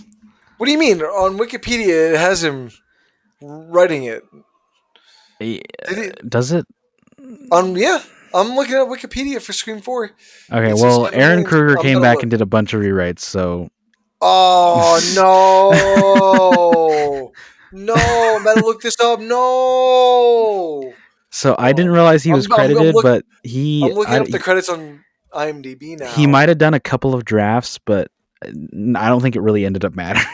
What do you mean? He's credited on No, I know he's IMDb. credited, but I'm saying that Oh, he I get might what have you're done saying like now. Oh, a couple of drafts, but by the end of production, I don't think it really mattered. I get what you're saying. So So what Aaron probably Kruger came happened? back, Got it. and then additional rewrites were made by Paul Harris Boardman. It was reported that the actors were not given the 140-page script past page 75 in order to protect the identity of the ghost. Okay, that doesn't matter. But so Craven himself said, "Look, there was a bumpy period when things shifted over from Kevin to Aaron. I signed up to do a script by Kevin, and unfortunately, that didn't go all the way through the shooting. But it certainly is Kevin's script and concept and characters and themes." So that's according to Wes Craven. So what it sounds like is Kevin Williamson was like there. It sounds like he was there for at least a third, if not half, of the production. It sounds like he was definitely there before. It just sounds like a I don't think falling he was out. there past or yeah, during production. You know, okay. It just sounds like him and like fucking what Miramax, Weinstein Company, Dimension Films, Outer Banks Entertainment. One of those like came into a disagreement about the story. I guess. Like this is where Hollywood's weird like that. But Yeah. Kevin Williamson definitely had to have done way more to get the sole credit. Yeah, yeah, that's fair. Um, I think this definitely feels a lot more like a real Scream movie than the third one does. oh, easily. And yeah, that you get that in the opening, and you get that in like the characters. Feel like characters. Um, and yeah, I like the cast, and obviously a lot of it is very similar to the first one because it is making fun of the remakes. Um, and I do like that. That's what's her name? What is her cousin? What's her name? Oh, Emma Jill. Roberts. Oh, Yeah, Jill. Jill. That's her kind of motivation in like wanting to like recapture or yeah, remake the original like Scream or Woodsboro murders or whatever, and like cast herself as the survivor. I liked that stuff. I didn't mention this too, but this was the first Scream movie I saw in theaters. So I don't know. Maybe I have like a nice little memory of going to see it because I just looked at the budget and how much this movie made, and man, I understand why the franchise went on a giant hiatus because this film was made for $40 million and couldn't even make $100 million back. And it only released in the states; it didn't release internationally. So Damn. That's unfortunate. I think this. I mean, I'm not super bummed out about us not getting another one because Wes Craven died like shortly after this was this yeah, this movie. was his last film, which is really sad too. After like hearing about the Kevin Williamson stuff, because I didn't know that. Like Yeah, I think him and Wes had a falling out during the making of this movie. But I don't know. I think for at the time what was again going to be the last one. I think it you know it works for what it's trying to do a little bit better, and obviously it's good to see the original cast and crew coming back. Yeah, it's not as marred by like real life situations as the first one was or the previous one was, and some of the rewrite stuff isn't as noticeable. But I think it is a little unfortunate how little Gail and Dewey get to do. But I like Sydney's stuff. It's always great to see her back in action. Um, yeah, I was just trying to look. I can't find anything on like a fallout after Craven's death in 2015. Oh no, this is talking about how like radio silence came to the project. Yeah, nah, dude, I don't know. It's just kind of frustrating that four is his last project because it kind of just feels like a very good movie. Just okay, kind of in the middle. I don't really have heart. I don't really have many feelings towards it, other than I thought the end reveal was pretty cool with yeah, it being her cousin and like it be and Rory Culkin like kind of just being this obsessed lover boy, just kind of following her. Like I like the interesting dynamics that all the killer reveals have had, even the third one, even how stupid it is. I like that they try to make them all different. I can't wait to talk about 5 and 6, dude. Dude. I'm sorry. I just feel the rage coming on. Less for 5, actually, some for 5, but mostly for 6. That it does kind of anchor me because I really want to see like a full Wes Craven and Kevin Williamson Scream film, but that never seemed to happen after the first one. Something to always seem to get in the way. And it just kind of makes it more disappointing when looking back at the film, at least for me. I don't know. Maybe that's because I have such like fond memories of not only seeing the film in theaters, but just the franchise as a whole because of how much I cherish it. Like I don't know. I've just had like kind of mixed feelings towards this movie overall because of everything, I guess. I like what this. Obviously, we're gonna get into it. I like what the fifth one does without, given the circumstances of not having Wes as the guiding hand, or even Kevin Williamson. Um, yeah, I don't know. I think it could be a lot worse. I like that this one is again, slightly better than the third one. It doesn't work necessarily as like a final movie, if that makes sense. But I do appreciate what it's trying to say about remakes and yada yada yada. I do think it's funny though that this movie, the ending of this movie is very different. Um, so similar That to is the true. third one, they had to completely reshoot the ending. It's a little bit different in this one, but in the third one, she like defeated Roman like very easily, and Wes was like, "Oh, there's no stakes. We need to go back and reshoot this." Um, which is why uh, Dewey and Gale are not in it, aside from like some voice dubbing, which I think is really funny. But in Scream 4, originally it ended at the house with her being, wheeled out in an ambulance. And then it would end on Dewey being like, oh, they think that Sydney is still alive. And that was supposed to go into the potential sequel. But then during editing, Wes was like, it feels like a lot to ask the audience to, wait with such a big like sequel tease. And so they went back and they shot the ending that we have now where they're at the hospital and they kill Jill. That just feels like I don't even think that would have worked. It feels like he'd be writing himself into a corner in the next film Yeah. by doing that. Because I don't know how you make. Because it would essentially have to be like a two-parter story, like unless you want to just like kill her in the beginning and then start out. Like I don't think it made sense. So I'm glad he went back and did that because I do think it makes the ending of four way more interesting. Watching like the whole hospital sequence go down because Yeah. I'll be honest, I totally forget that you don't even see Dewey and Gale really for much of that third act until you go to the hospital.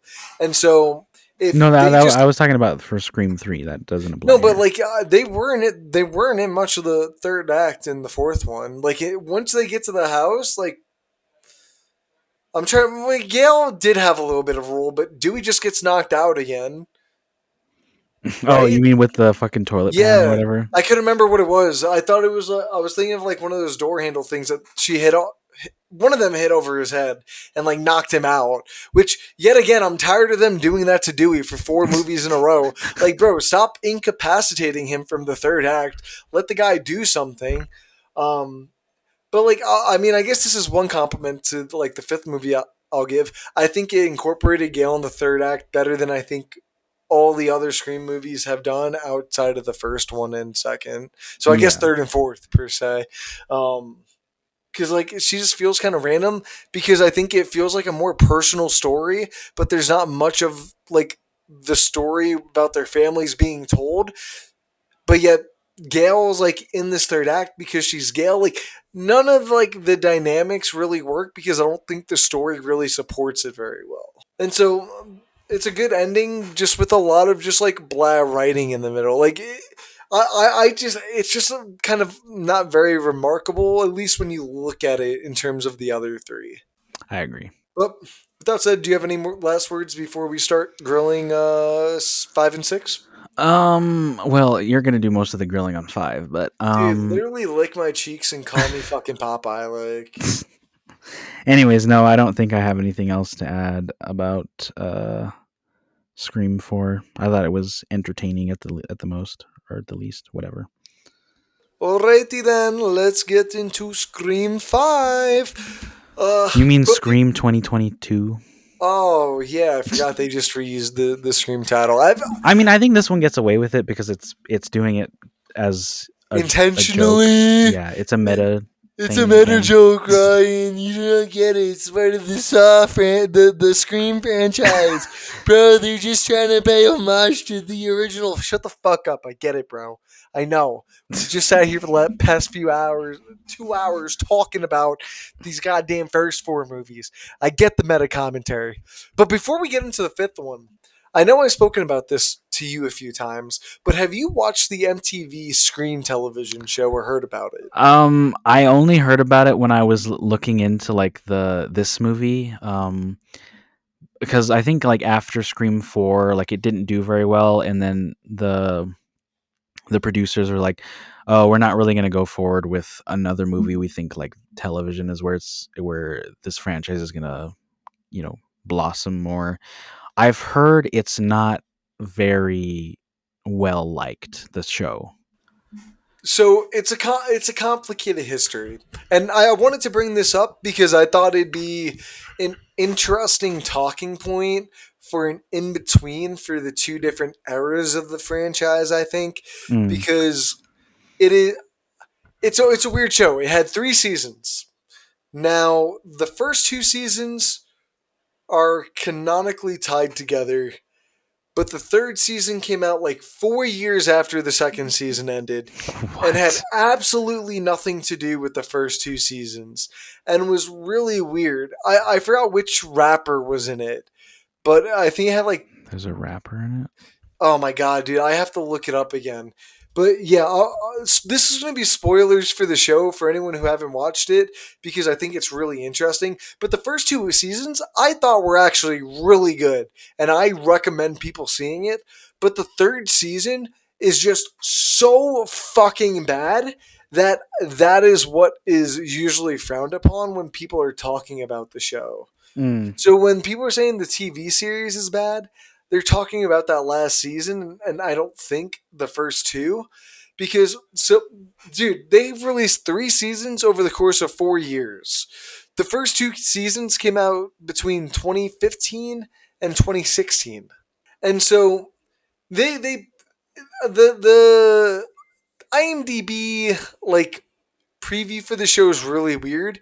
They consider it a serialized anthology series that follows a group of teenagers being targeted by a masked serial killer, which is not true, but to tack on, the first season plays it very by the books of what the original is. Have you ever seen that Disney Channel show with the Zendaya Shake It Up? Yeah. So Bella Thorne is the opening kill of the TV show in the Drew Barrymore role.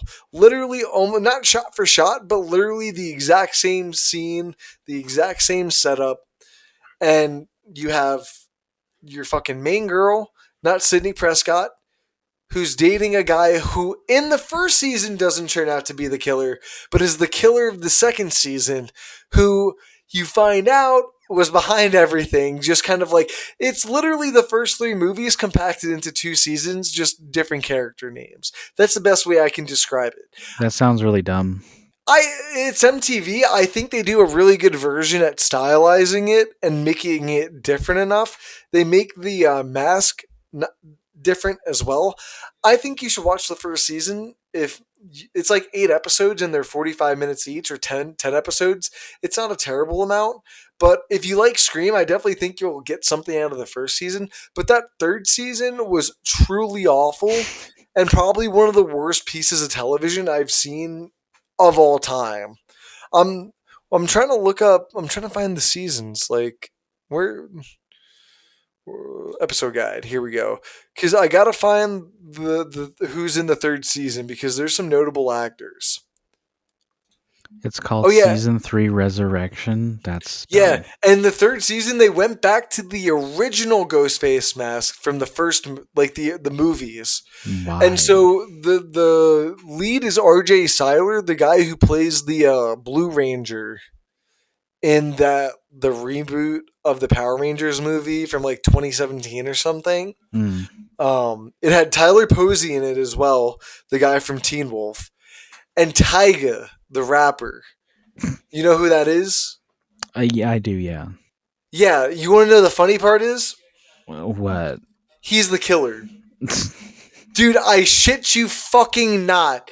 At the end of the season, they reveal Tyga to be the killer, and he's literally wearing chains and holding like two guns at like RJ Seiler, or like a gun at RJ Seiler. And it is the most ridiculous shit of all time. And you want to know who makes a cameo in the show Oh God, in that who? season? Tony Todd, bro. Just yeah, just so fucking random. I honestly, if you want a good kick of how not to write television, give it a watch. But I think I'm good. I definitely think you should watch the first season, and then if you like it, watch the second. It's pretty solid. When it comes to streaming, maybe I'll give it a go. But I think it is on streaming. I looked it up and it wants me to rent it. I can rent it on Fandango at home, Amazon Prime Video, and Apple TV or YouTube. But I'm assuming it's like an episode by episode type of deal, so I'd be spending some more money than what it says. Hold up, I'm looking it up for you, brother. Ah, damn, that's true. Yeah, you can only buy it whenever it comes to. Oh, you could do 7 days free on Crunchyroll and stream it. I have Um, Crunchyroll though. oh, it's on Crunchyroll, I think. Why is it on Crunchyroll? I don't know, but it says it's on Crunchyroll. There's no way it's on Crunchyroll. Hold on a second. Let Oh me wait, look real no, quick. hold up. I think it might just be a promotion. Okay, it's not on Crunchyroll, so Yeah, no, sorry, it was just a okay. promotion. I'm I was fried. gonna say that'd be really weird if it That'd be was on really Crunchyroll. strange. But yeah, I just thought to point the show out because the first two seasons are really well liked and well regarded, or at least they're liked. I'm not going to say people think they're the highest of television, but Mm. people enjoyed it. But that third season was just awful. And then this is when we get back into the radio silence. Who I don't know if you did you see their first movie, Ready or Not? No. Boy, I was really hyped for Scream 20. What was it? 22, Yeah. right? Because I really loved Ready or Not. I thought it was a really unique horror film, like a take on it. Mm. I don't know if you know what it's about, but I saw the uh trailer. okay, yeah. It's a solid movie, well written, and has a lot of good gore and a lot of good kill scenes. So it's Isn't just like, Samara Weaving in that one? yeah, she plays the lead in it. Yeah, she's Um, wasted in the next one. dude, don't fucking remind me, please, on this God given earth. Don't let my girlfriend Samara Weaving like. Okay, it's another blonde, dude. Dude, stop, You can't deny it anymore, bro. You can't dude. I deny don't it. have a thing. I don't. You I'm do. telling you. I don't, bro. My brother, I don't. That's like the fifth fucking blonde, bro. Two in this one video. No, bro, stop. You better expose me or something. But regardless, I I was so happy and had high hopes that Radio Silence were gonna do this. And for what it's worth, the fifth one has grown on me over time. I still don't like it though. It's just so What is your rating of this movie? I'm curious. I actually don't know. Let me see. Have you What even a, rated it? yeah, no. I have it in Letterbox. But I have them all ranked. I put Letterbox in my. I'm so fried, brother. Dude, you gave it a 1? Oh my god, Yeah, dude. you're so dramatic. Nah, dude. It's It's not that Garbo. bad, By the way, to put in comparison, some of my other friends have 3.5, 3, 4, 4.5, 5. dude. This is just so. You're a contrarian. Nah, bro. I'm telling you, it's just missing Wes Craven. I I don't mean, like. yeah. I hate But I mean, what they Wes do with Craven Dewey. directed like No, dude, I some of hate the what they worst do with ones Dewey. too.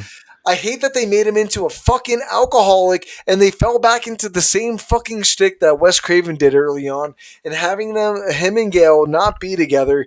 Now he's a drunk asshole who's fucking lost everything in his life. Like, bro, I don't want to see Dewey, who's the only thing that made me fucking happy while watching these movies. Like every time Dewey was on screen, I literally felt like this little itch of like happiness and hope in my life with that little like music chime that they always had when him and Gail saw each other. You know, that little cutesy vibe. But now when you first see him, dude, I feel like I smell fucking 6 pack of Mick Ultras on him. And I don't want that. That's fucking awful. And then they literally just turned Gail into an ultra mega bitch in these next two films. Beyond absolute belief. It makes me believe that she didn't learn anything in those last 4 films. When it's just like, bro, how many more people have to die? And do you have to get fucking married again and divorced to learn that what you're doing is harming your life and everything that you do? Like, bitch, you should have died in the 6th film. I'm sorry, killer, Vamoose. He should not have been the one to die in this movie. And to disrespect him by killing him in the way that they did, and I don't even want to get into the whole fact that if you do the math, it's Amber who kills him in this movie. I don't know when she became taller than him. I don't know how she can pick his fat fucking ass up. Dude, it makes no sense, and I fucking hate it. It's just an absolute disgrace on humanity and everything I fucking cherish. The church, fucking Buffalo Bill's gravesite, and you know what? Pops! I don't know what I was saying there, but this film just makes me so angry. And then if you think I'm loud about this one, I'm going to get even louder about the 6th one. Because it takes what this film does, and then it just spreads its cheeks out, puts some fucking daddy oil in there, and fucks it 20 times over again, and then comes all over my face and tells me I can't clean it. What are you supposed to do but come all over your face for the rest of your life, bro? You know what? It all starts here. All with those pivotal foundations. I haven't even mentioned Sydney, bro. I haven't even mentioned Sydney. You don't like her in this one? Bro, no. She's so fucking pointless in this film that I was actually glad that they didn't bring her back in the 6th film. The reasoning was awful for why they didn't bring her back, but I was glad that they didn't have to subject her to this god awful writing and directing. It literally hurts my soul watching what West did, and I'm not saying they shit on it, but like it makes me feel like they didn't understand what made those ones good. The meta commentary is just not funny. I think the whole idea of these people, what do they call it again with the A24 crowd? I forgot the name they used to call them. You know what I mean? No. Like, what was that film crowd that they gave them the name, bro? I'm blanking on it. Like, that specific genre of film where it's like, not like What? gory, but like it's smart horror. Elevated horror? Elevated horror, yeah. I forgot that's what they call it. Like, bro, I hate that they acknowledge elevated horror because it's such a stupid fucking fad. And not only is it a stupid fucking fad, but it's one that people don't pay attention to anymore just 2 years after the film came out. And not only that, but it takes all the worst aspects of that and just it's not funny. It doesn't know how to make fun of it. I'll let you talk about it. I'm sorry. I mean, I don't feel like this is mainly dunking on like elevated horror. It's to me, it Bro, feels the more entire like open, bro. I'm getting heated again. There's no opening kill with I like that about this Ortega. one. I hate it, bro, because it go. I only hate it because the franchise is so fundamental in keeping characters alive when it feels like it. And it does that with the Chad character. How many more times can this fucking guy get stabbed in not only the lungs, but his fucking guts, his ribs? Like, dude, any part of his fucking body in between his hips and his neck. How many more fucking times can he get stabbed before he dies between these next two films? I will admit that it didn't bug me in this one that he survived at the end because I thought it was kind of funny that at the end you kind of see him and like his sister gives him the thumbs up or whatever.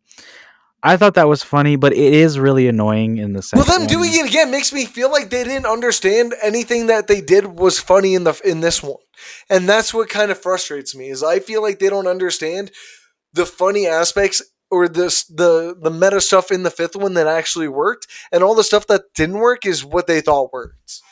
Yeah. And I'll say this: I think there's a reason why they're not making this one. And people can say, "Oh, Melissa Barrera, oh, Jenna Ortega, yeah, sure, it's whatever," but I just don't think that the studio had enough faith in them. I mean, I kind of told you this when I was talking to you about it like the other day. I It is an interesting choice.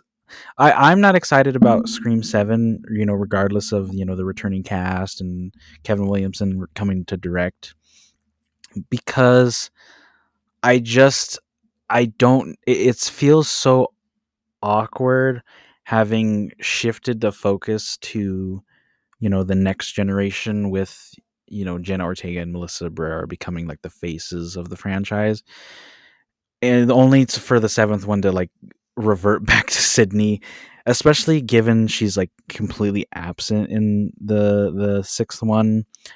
So and yeah, and I don't really trust them to do it any justice either. Um, so yeah, that's kind of my thing. I would prefer them to have just, you brought back Melissa Barrera and Jenna Ortega, but that's those are my own.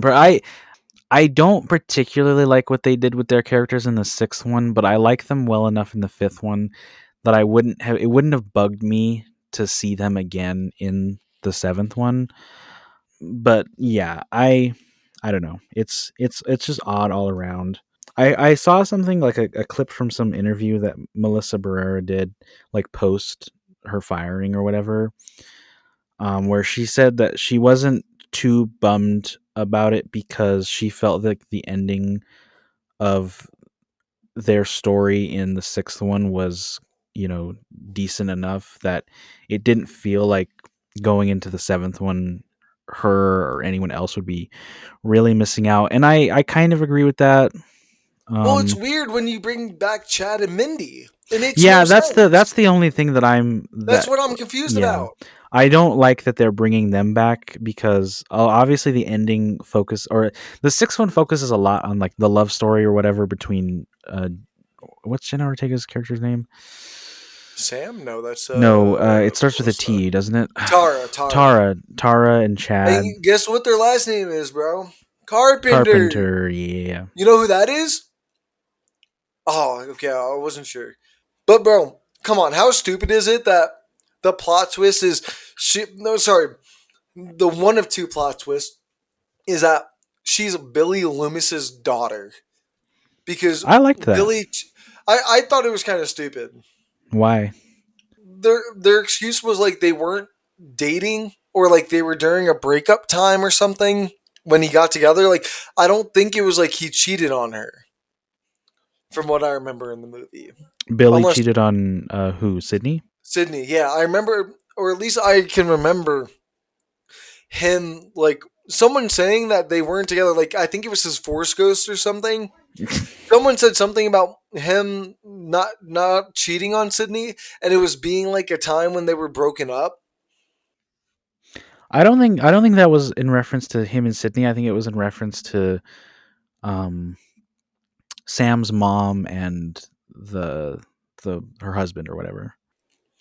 Oh, okay. Then I must have misheard that because people were. I kept thinking that was when it happened, and people were treating it like he kept cheating on her, and so I kept thinking like, bro, why does everyone keep thinking he's cheating on her? Like they said that they were he did it when they weren't dating. So maybe I just kind of misconstrued it a little bit there. But regardless, it's fine. I just don't the de-aging I thought was a little unnecessary as well. It was kind of fucking ugly. I mean, as far as de aging goes, it's not the worst example. It didn't bug me too much. Like, yeah, you can still tell he's a little older, and just his like they like smoothed out his skin a little bit. But I don't know, Dude it looks like was fine. plexiglass. It's I liked it less in the sixth one because they didn't do it as well. Um, but it's whatever. I wish they would just like had not made it like a sister dynamic and just made like Sam the main character. I don't think having the sister dynamic does anything for each of the films. I don't It doesn't do anything for the sixth one, but I think it works relatively well enough in this one because obviously a lot of it is about, her like blood family dynamic being Billy Loomis's daughter, and then her uh, being kind of detached with her half sister Tara. I didn't hate that, and I like how it ends with their relationship. The sixth one, it's kind of like a complete 180 where like Tara doesn't want to have anything to do with her now, and it's just really weird. Like, I'll also like preface this. I really think Melissa Barrera is probably the worst choice they could have gone with to lead these films. Now, I'm not Like as an saying, actress, or yeah, I don't think she was very good in the first place. Like, I forgot I'd seen her in something before and I forgot what it was, and I thought she was just okay.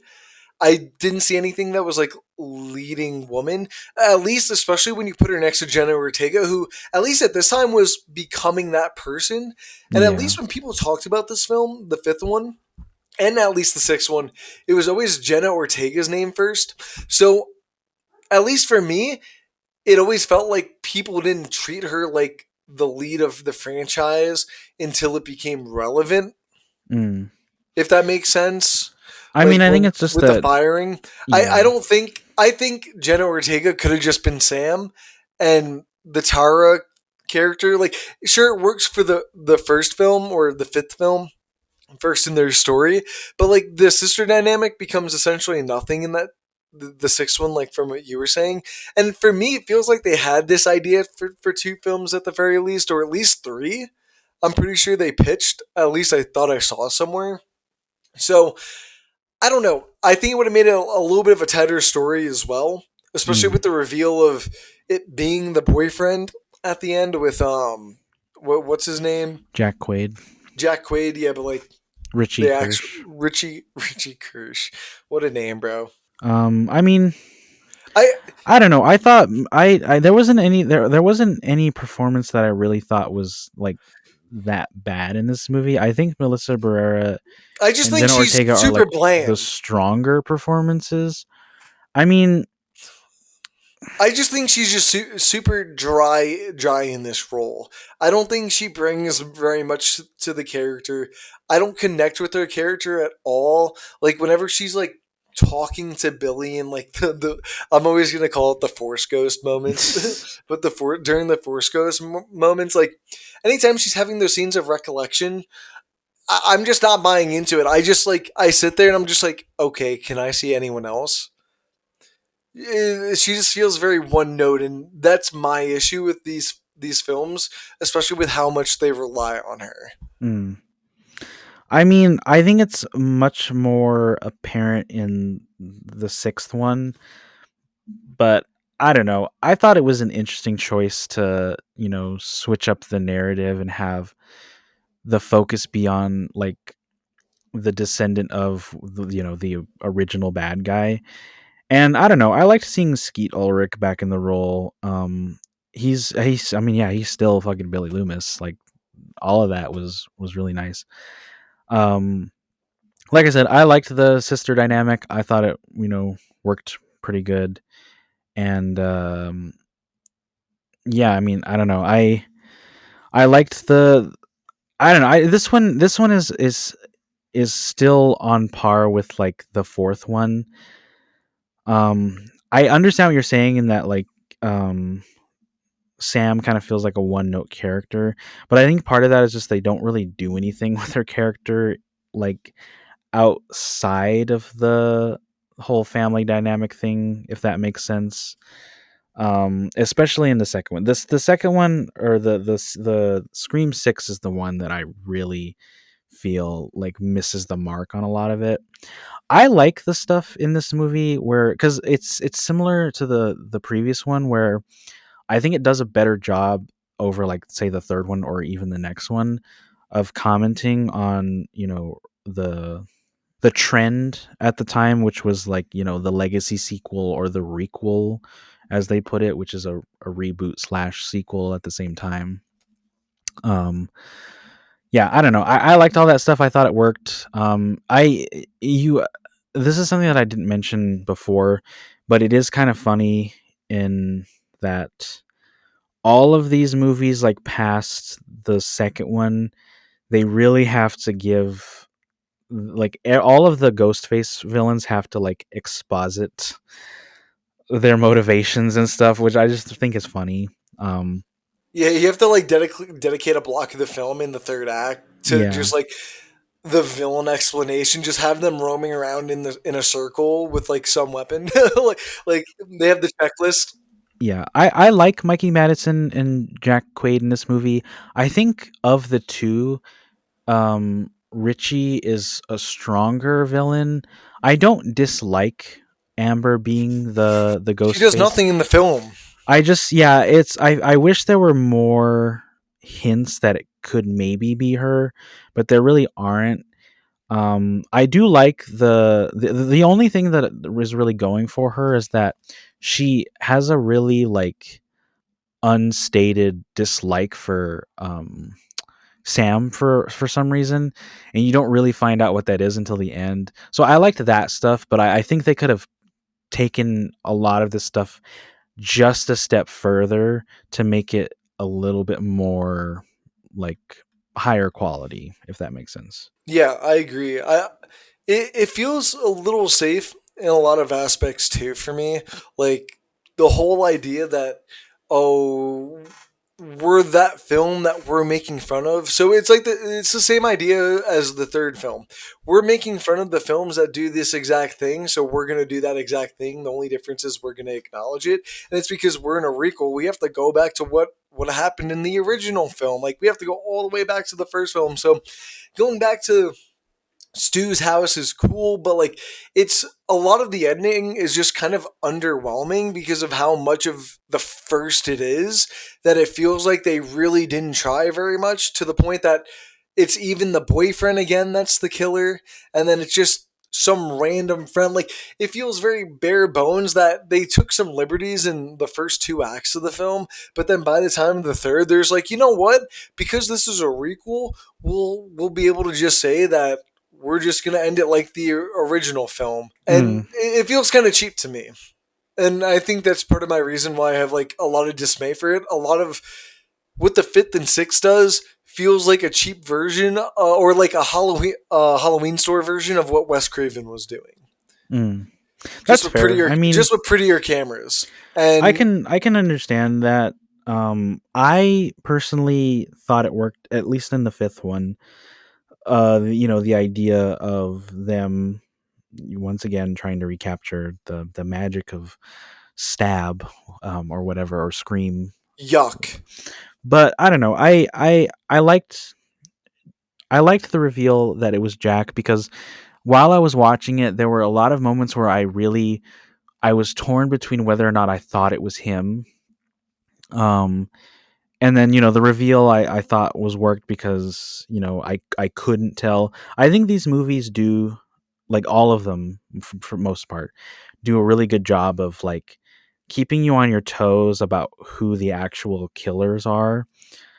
Um, so that continued into this one, and that helped with my enjoyment of it a little bit. And we'll talk about that a little bit more with the next one with their reveal. But I don't think this one was that bad. I think it's about the same quality as the fourth one. Um, could it have been better? Yeah, but I don't know. I feel like without Wes Craven, spearheading it, this is probably the best that we could get.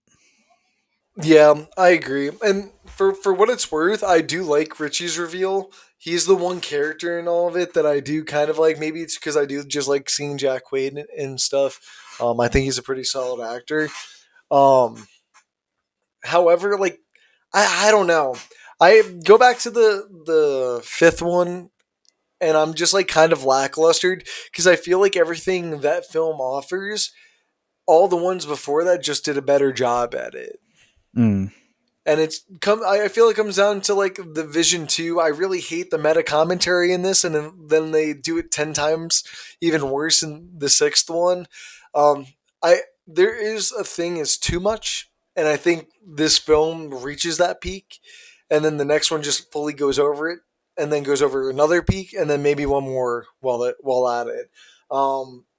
Because it just gets so, I don't know how to say this without making it seem like I'm being an asshole, because I'm appreciating the third one for doing it, but like it jumps too much into the meta commentary that it's taking itself too seriously that I'm it's just not enjoyable or fun, I think, to watch it. I don't know if that makes sense. Like it feels like we're in a Scream movie, they're doing the meta commentary, but it doesn't understand the meta commentary. It's just stating what it is. Yeah. I agree with that. I think asking someone to like who doesn't know the franchise or doesn't know anything really about slashers and stuff to like sit down and watch or even like about filmmaking in general, to just sit down and watch this and take it at face value is probably a tough ask, because a lot of it is very in your face, especially that ending monologue. I think it's helped by the performances. But yeah, it can come off very heavy-handed, and I think a lot of people definitely, I mean, I don't think a lot of people don't appreciate it, because clearly this fucking movie has glowing reviews. But I can Yeah, understand what bro. you're saying. Like even to a certain extent, I kind of felt it in the moment where I was like, maybe we could have not, you It's know. just so it's dude, it's so overwhelming because another point I should make is when they're scrolling through like those YouTube videos of people talking about the stab films. Oh, Stab 8. Yeah, do you remember seeing that clip of a couple, like a man and like a redheaded girl talking about it? Yeah, So you know that channel I tell you to watch all the time, Dead Meat? yeah, that's them, right? Yeah, that's them. And so I'd been a fan of them for a while, and I don't know what it is. It's really cool to see them in the film, but for me, I don't know if it's because I've been watching them for a while, but it felt so weird to like have real life YouTubers in these movies now, and it feels like an extra layer of meta that for me just kind of feels like, all right, bro, now it kind of feels like we're going a little too far and worrying too much on how much meta we can do rather than trying to create a story with whatever the meta thing that they already created the whole meta ness of the threequel, like all that, right? Like Hmm. I don't know why they needed to add more into it that seems kind of unnecessary when like it just doesn't need it and doesn't say anything and doesn't do anything. But it's meta to be meta, I guess, bro, cause Scream. I mean, like I said, I I do agree that it could be better, but I think for what it's worth, it essentially did what it set out to do. The returning characters do feel very odd to me. Like I think Courtney Cox is the strongest one. Like she clearly has a good grasp on who her character is. I don't like the way that she's used in the next one.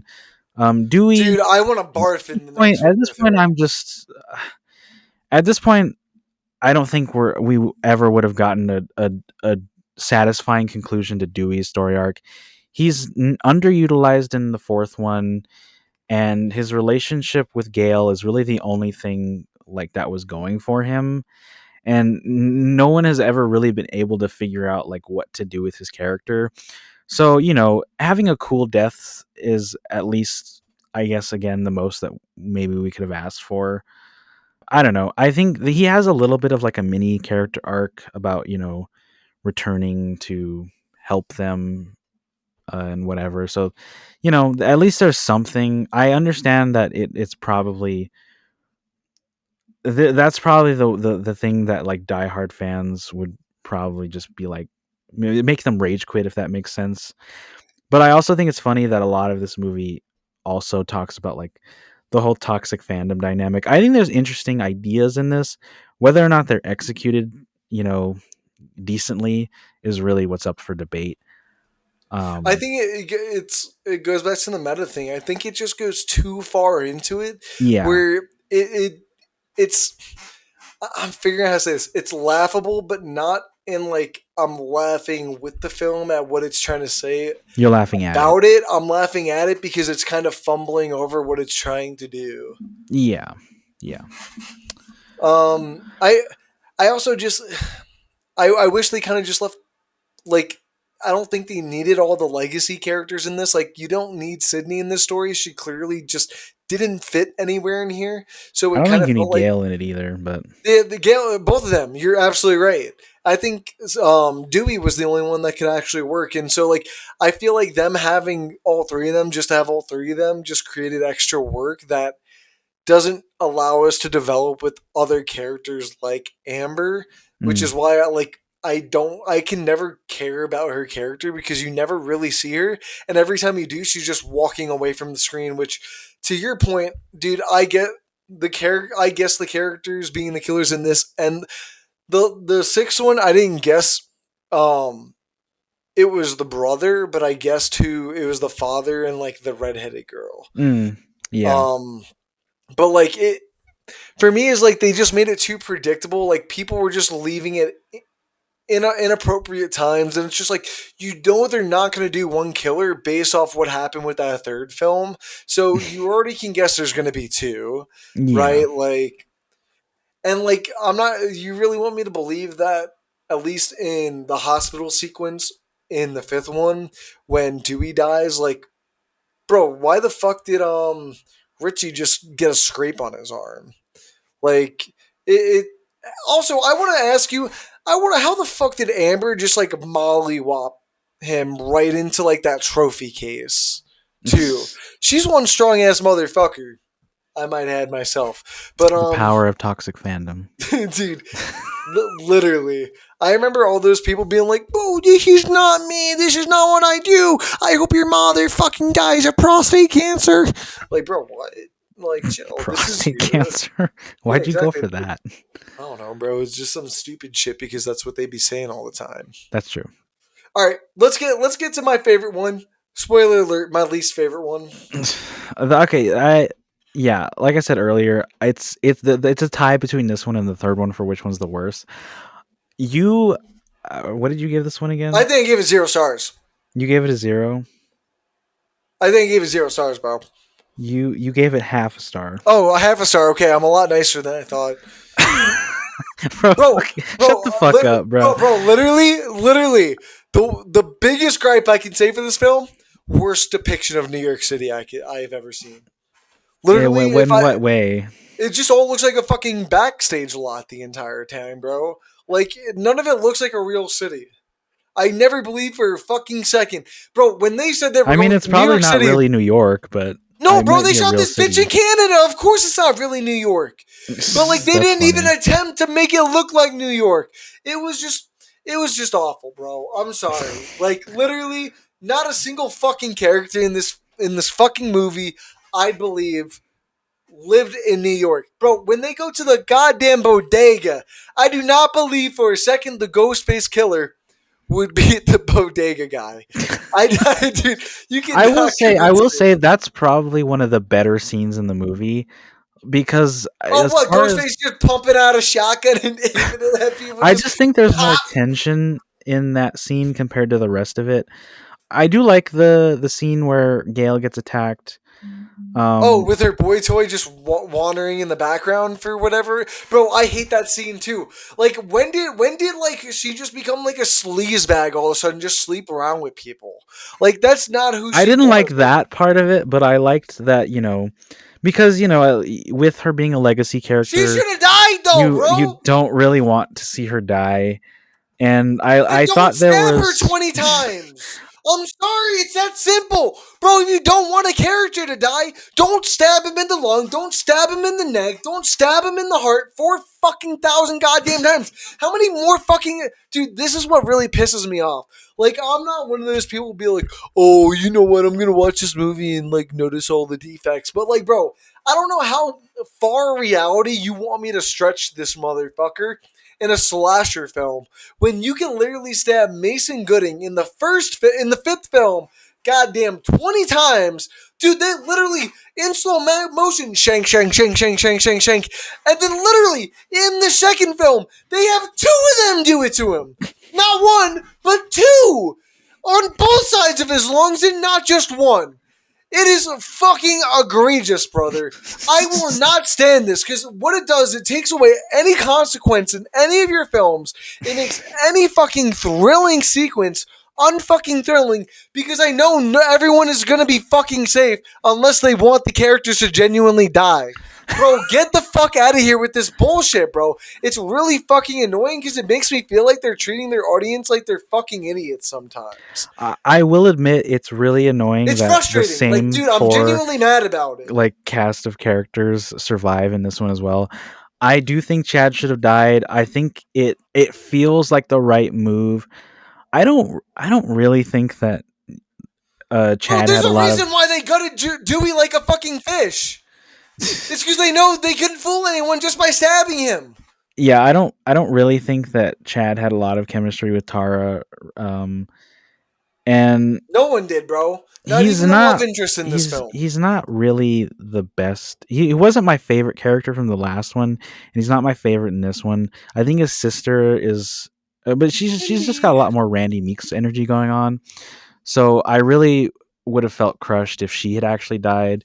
But I think them doing it like the fake out deaths with both of them is really annoying, and just the amount of fucking every all of them get like seriously injured in this movie but don't fucking die. That's really Bro, annoying. Mindy literally gets like stabbed in the fucking neck from what I remember, bro. Or like gets slashed right in the fucking heart. She doesn't. By the way, in the subway with hundreds of people Oh, in the New dude, York, bro, also blows my fucking mind.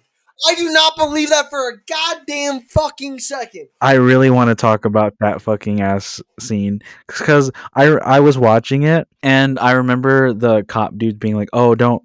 Or no, somebody told them to only take public transport, and then they got on the subway, and I remembered that it was New York, and it was the like day before Halloween or whatever.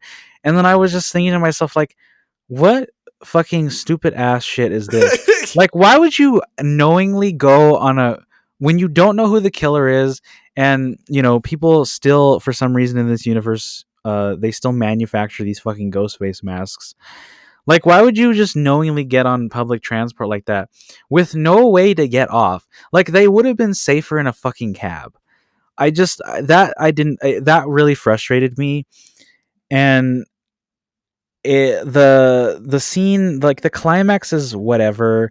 It gets really like bogged down by the triple reveal that oh Quinn is alive, and oh she's Ethan is her brother. Like Ethan is such a nothing fucking character, and this is the one where they really just go like batshit off the rails.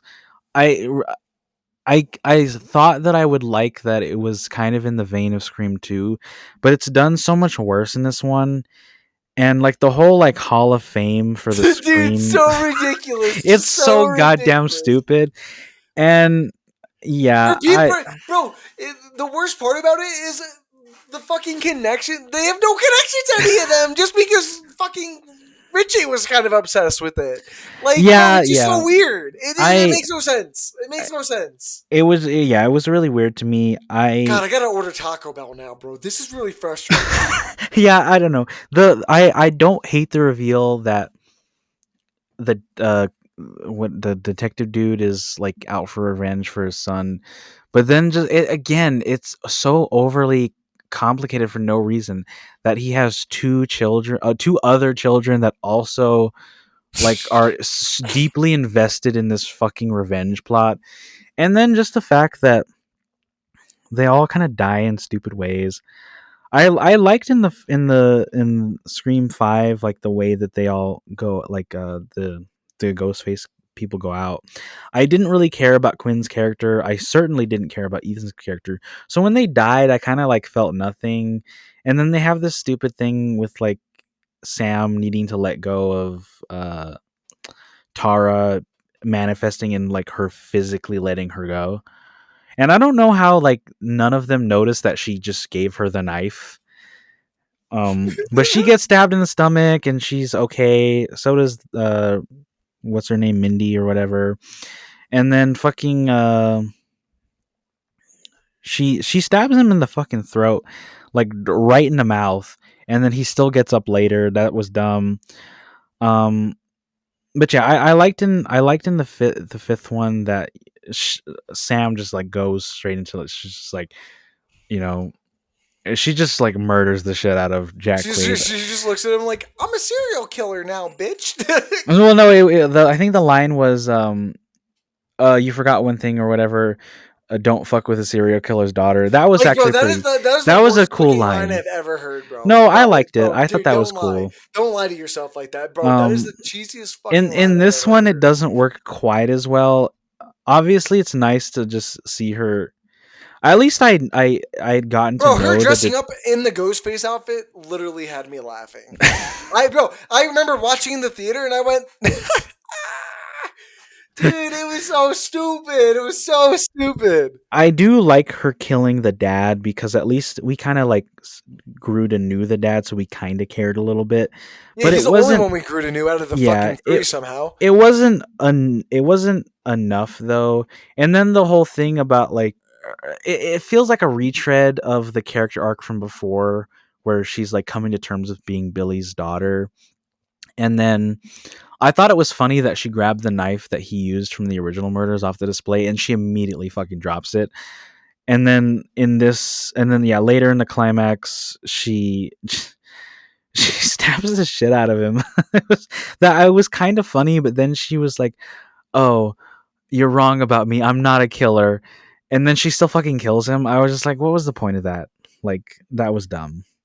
Bro, we haven't even You know, now spoken that I'm about. talking about this, I feel like I'm gonna rate this lower Oh, than. bro, don't worry. We haven't even spoken about how they just absolutely disrespected my childhood crush, Hayden Panettiere.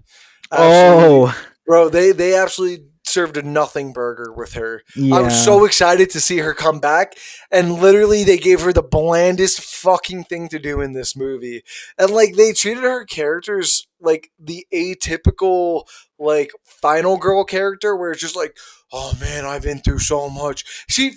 I don't think you're going to understand this now, but when we watch the Rob Zombie Halloween films, I think you're going to understand this comment.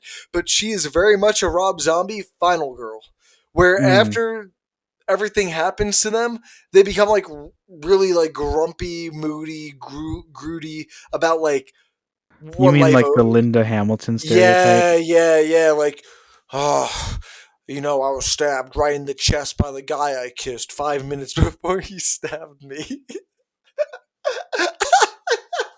And you know what? I decided to become I'm an gonna be FBI honest with you. agent. I when she showed up, I kind of really didn't like that she was in the movie. She has no reason to be in the movie. Well, She's not even got no just that she reason. has no reason, like in the movie, like they don't do anything with her, but it just felt really weird to me that she clearly died. Like clearly the intent for her character in Scream 4 was that she died, and bringing her back just really felt dumb. Bro, I told you because they only stabbed her, bro. If anyone gets stabbed in these movies, they are not dead. I told you that's why they had to get Dewey like a fish, so people were like, "Oh fuck, this guy's actually dead." Okay, but with Dewey's different though, because he survived like all of them after getting the shit beat out of him and Bro, I stabbed. don't see any other characters being different at this point. We've named about four other Well, no, ones. yeah, in this last one, like they all get fucking stabbed and shit, and they don't die. But I don't know. It's But yeah, I don't know. I, this movie is just wildly frustrating. I thought she worked well in the fourth one, but her character's just so different from that version that really feels jarring. And then I really didn't appreciate the whole red herring thing about her potentially being the killer. The kill it made no sense. I It made texted no you like sense.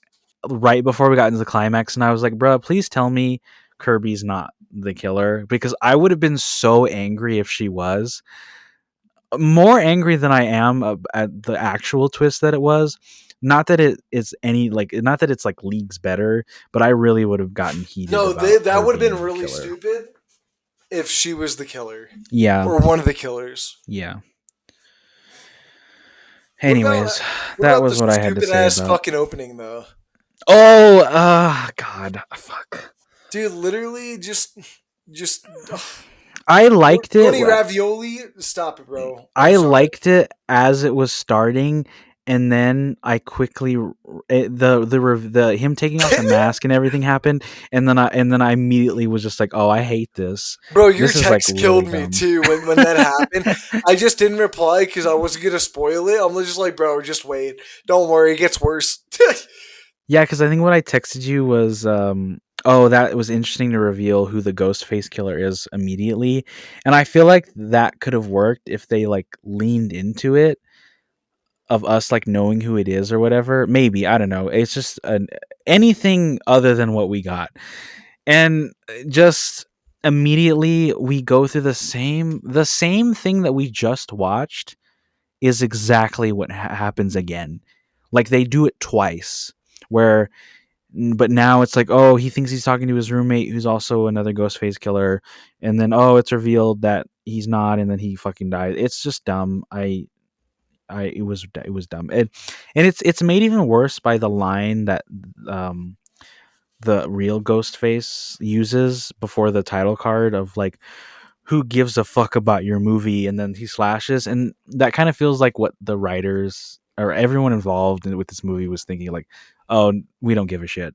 Yeah, no, this is the most half-assed like feeling Scream film, and I forgot which film we were talking about when you said it, but you were talking about how like you weren't excited that now they're going back to Sydney, which The honestly seventh, yeah. I'm not the most excited, but I would literally take anything other than seeing these sisters again because their story just seemed to didn't seem to go past the first movie, and it seemed like they were really going to try and shoehorn it in stupid ass ways.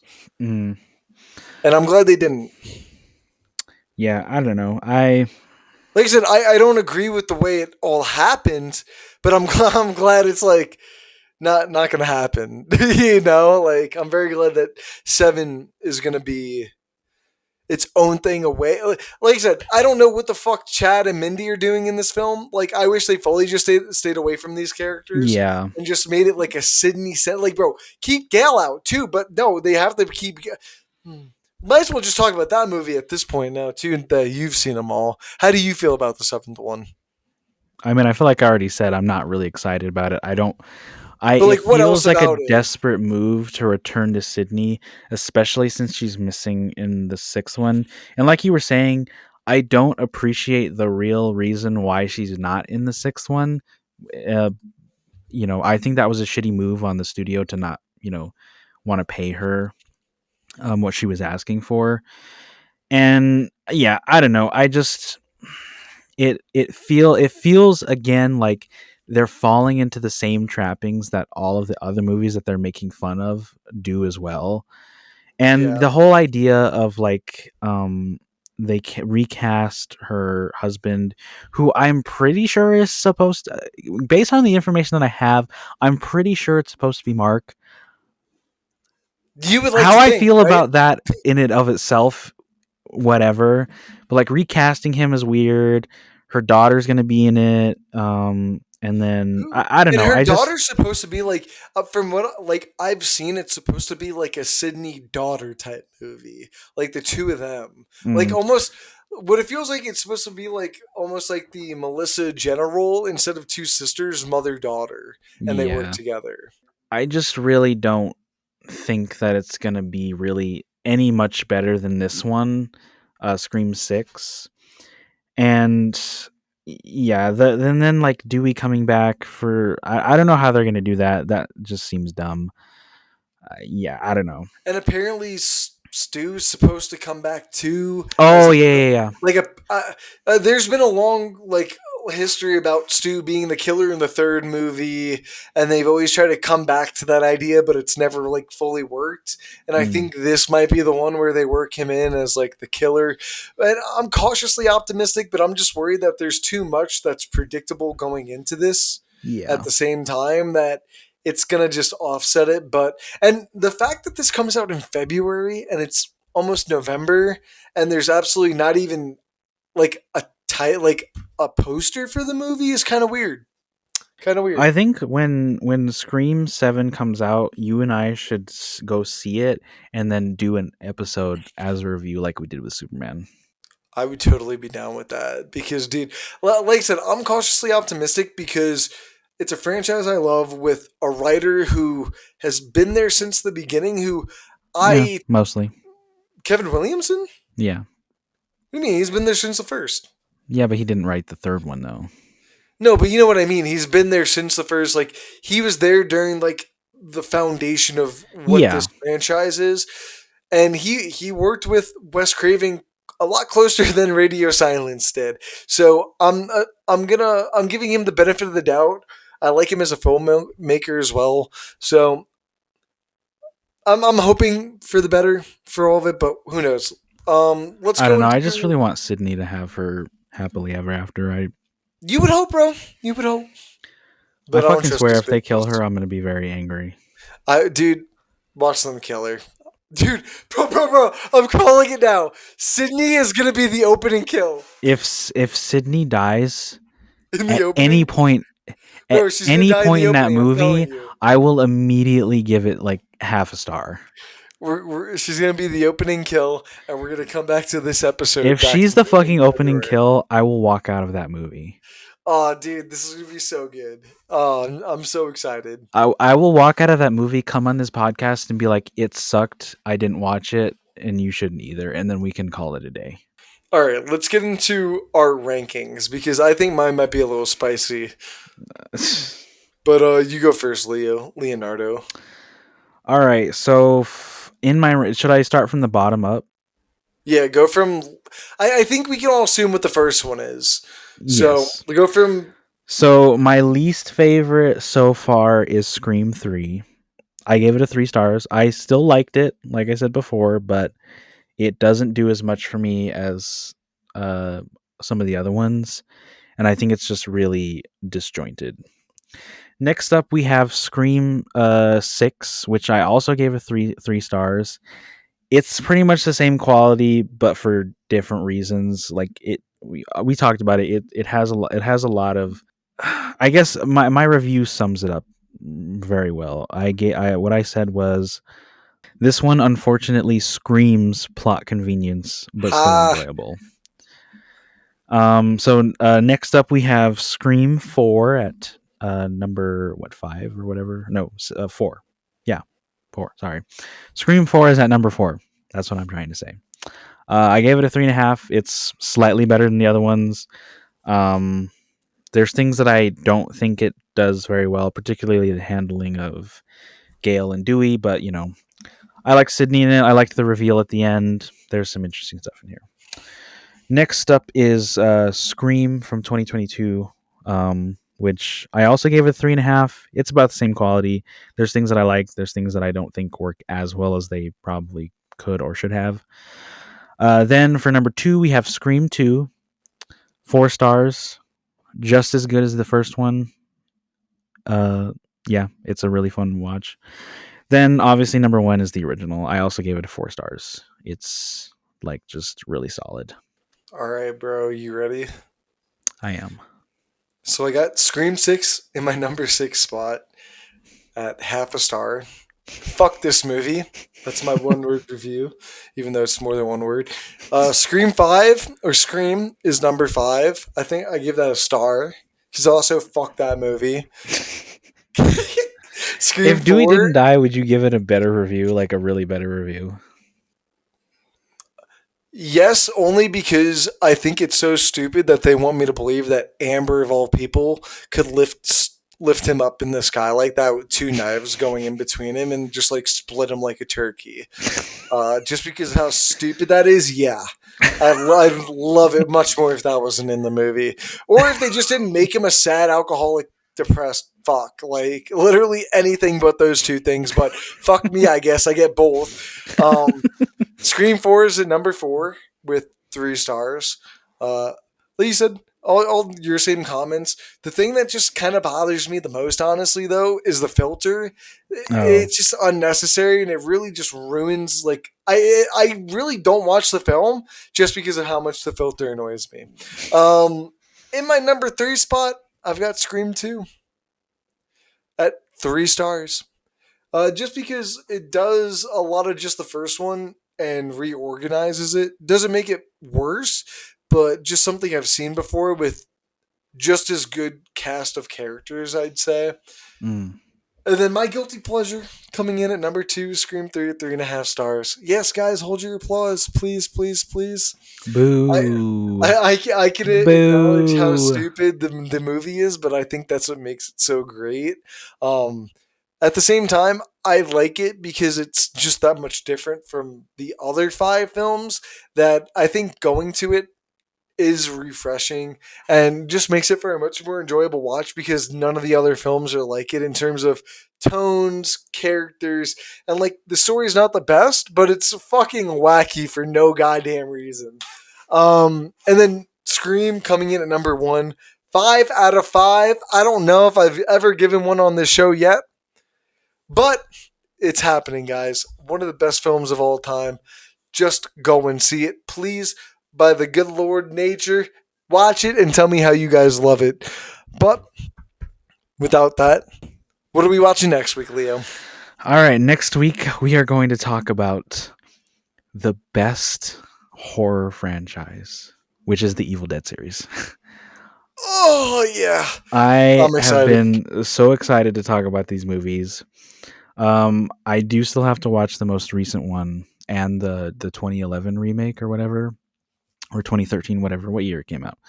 Um, but I yesterday I finally saw the first one, and yeah, I don't know. I just think it's a great series of movies, and I can't wait to talk about them. Yeah, I mean, it's probably going to be similar to this, where we're just going to end up talking about all of them, and maybe Good a little chance. bit the television show. Yeah, we'll definitely have to touch on the television show a little bit. But with that being said, stay tuned for next week when we talk about the Evil Dead series. Peace.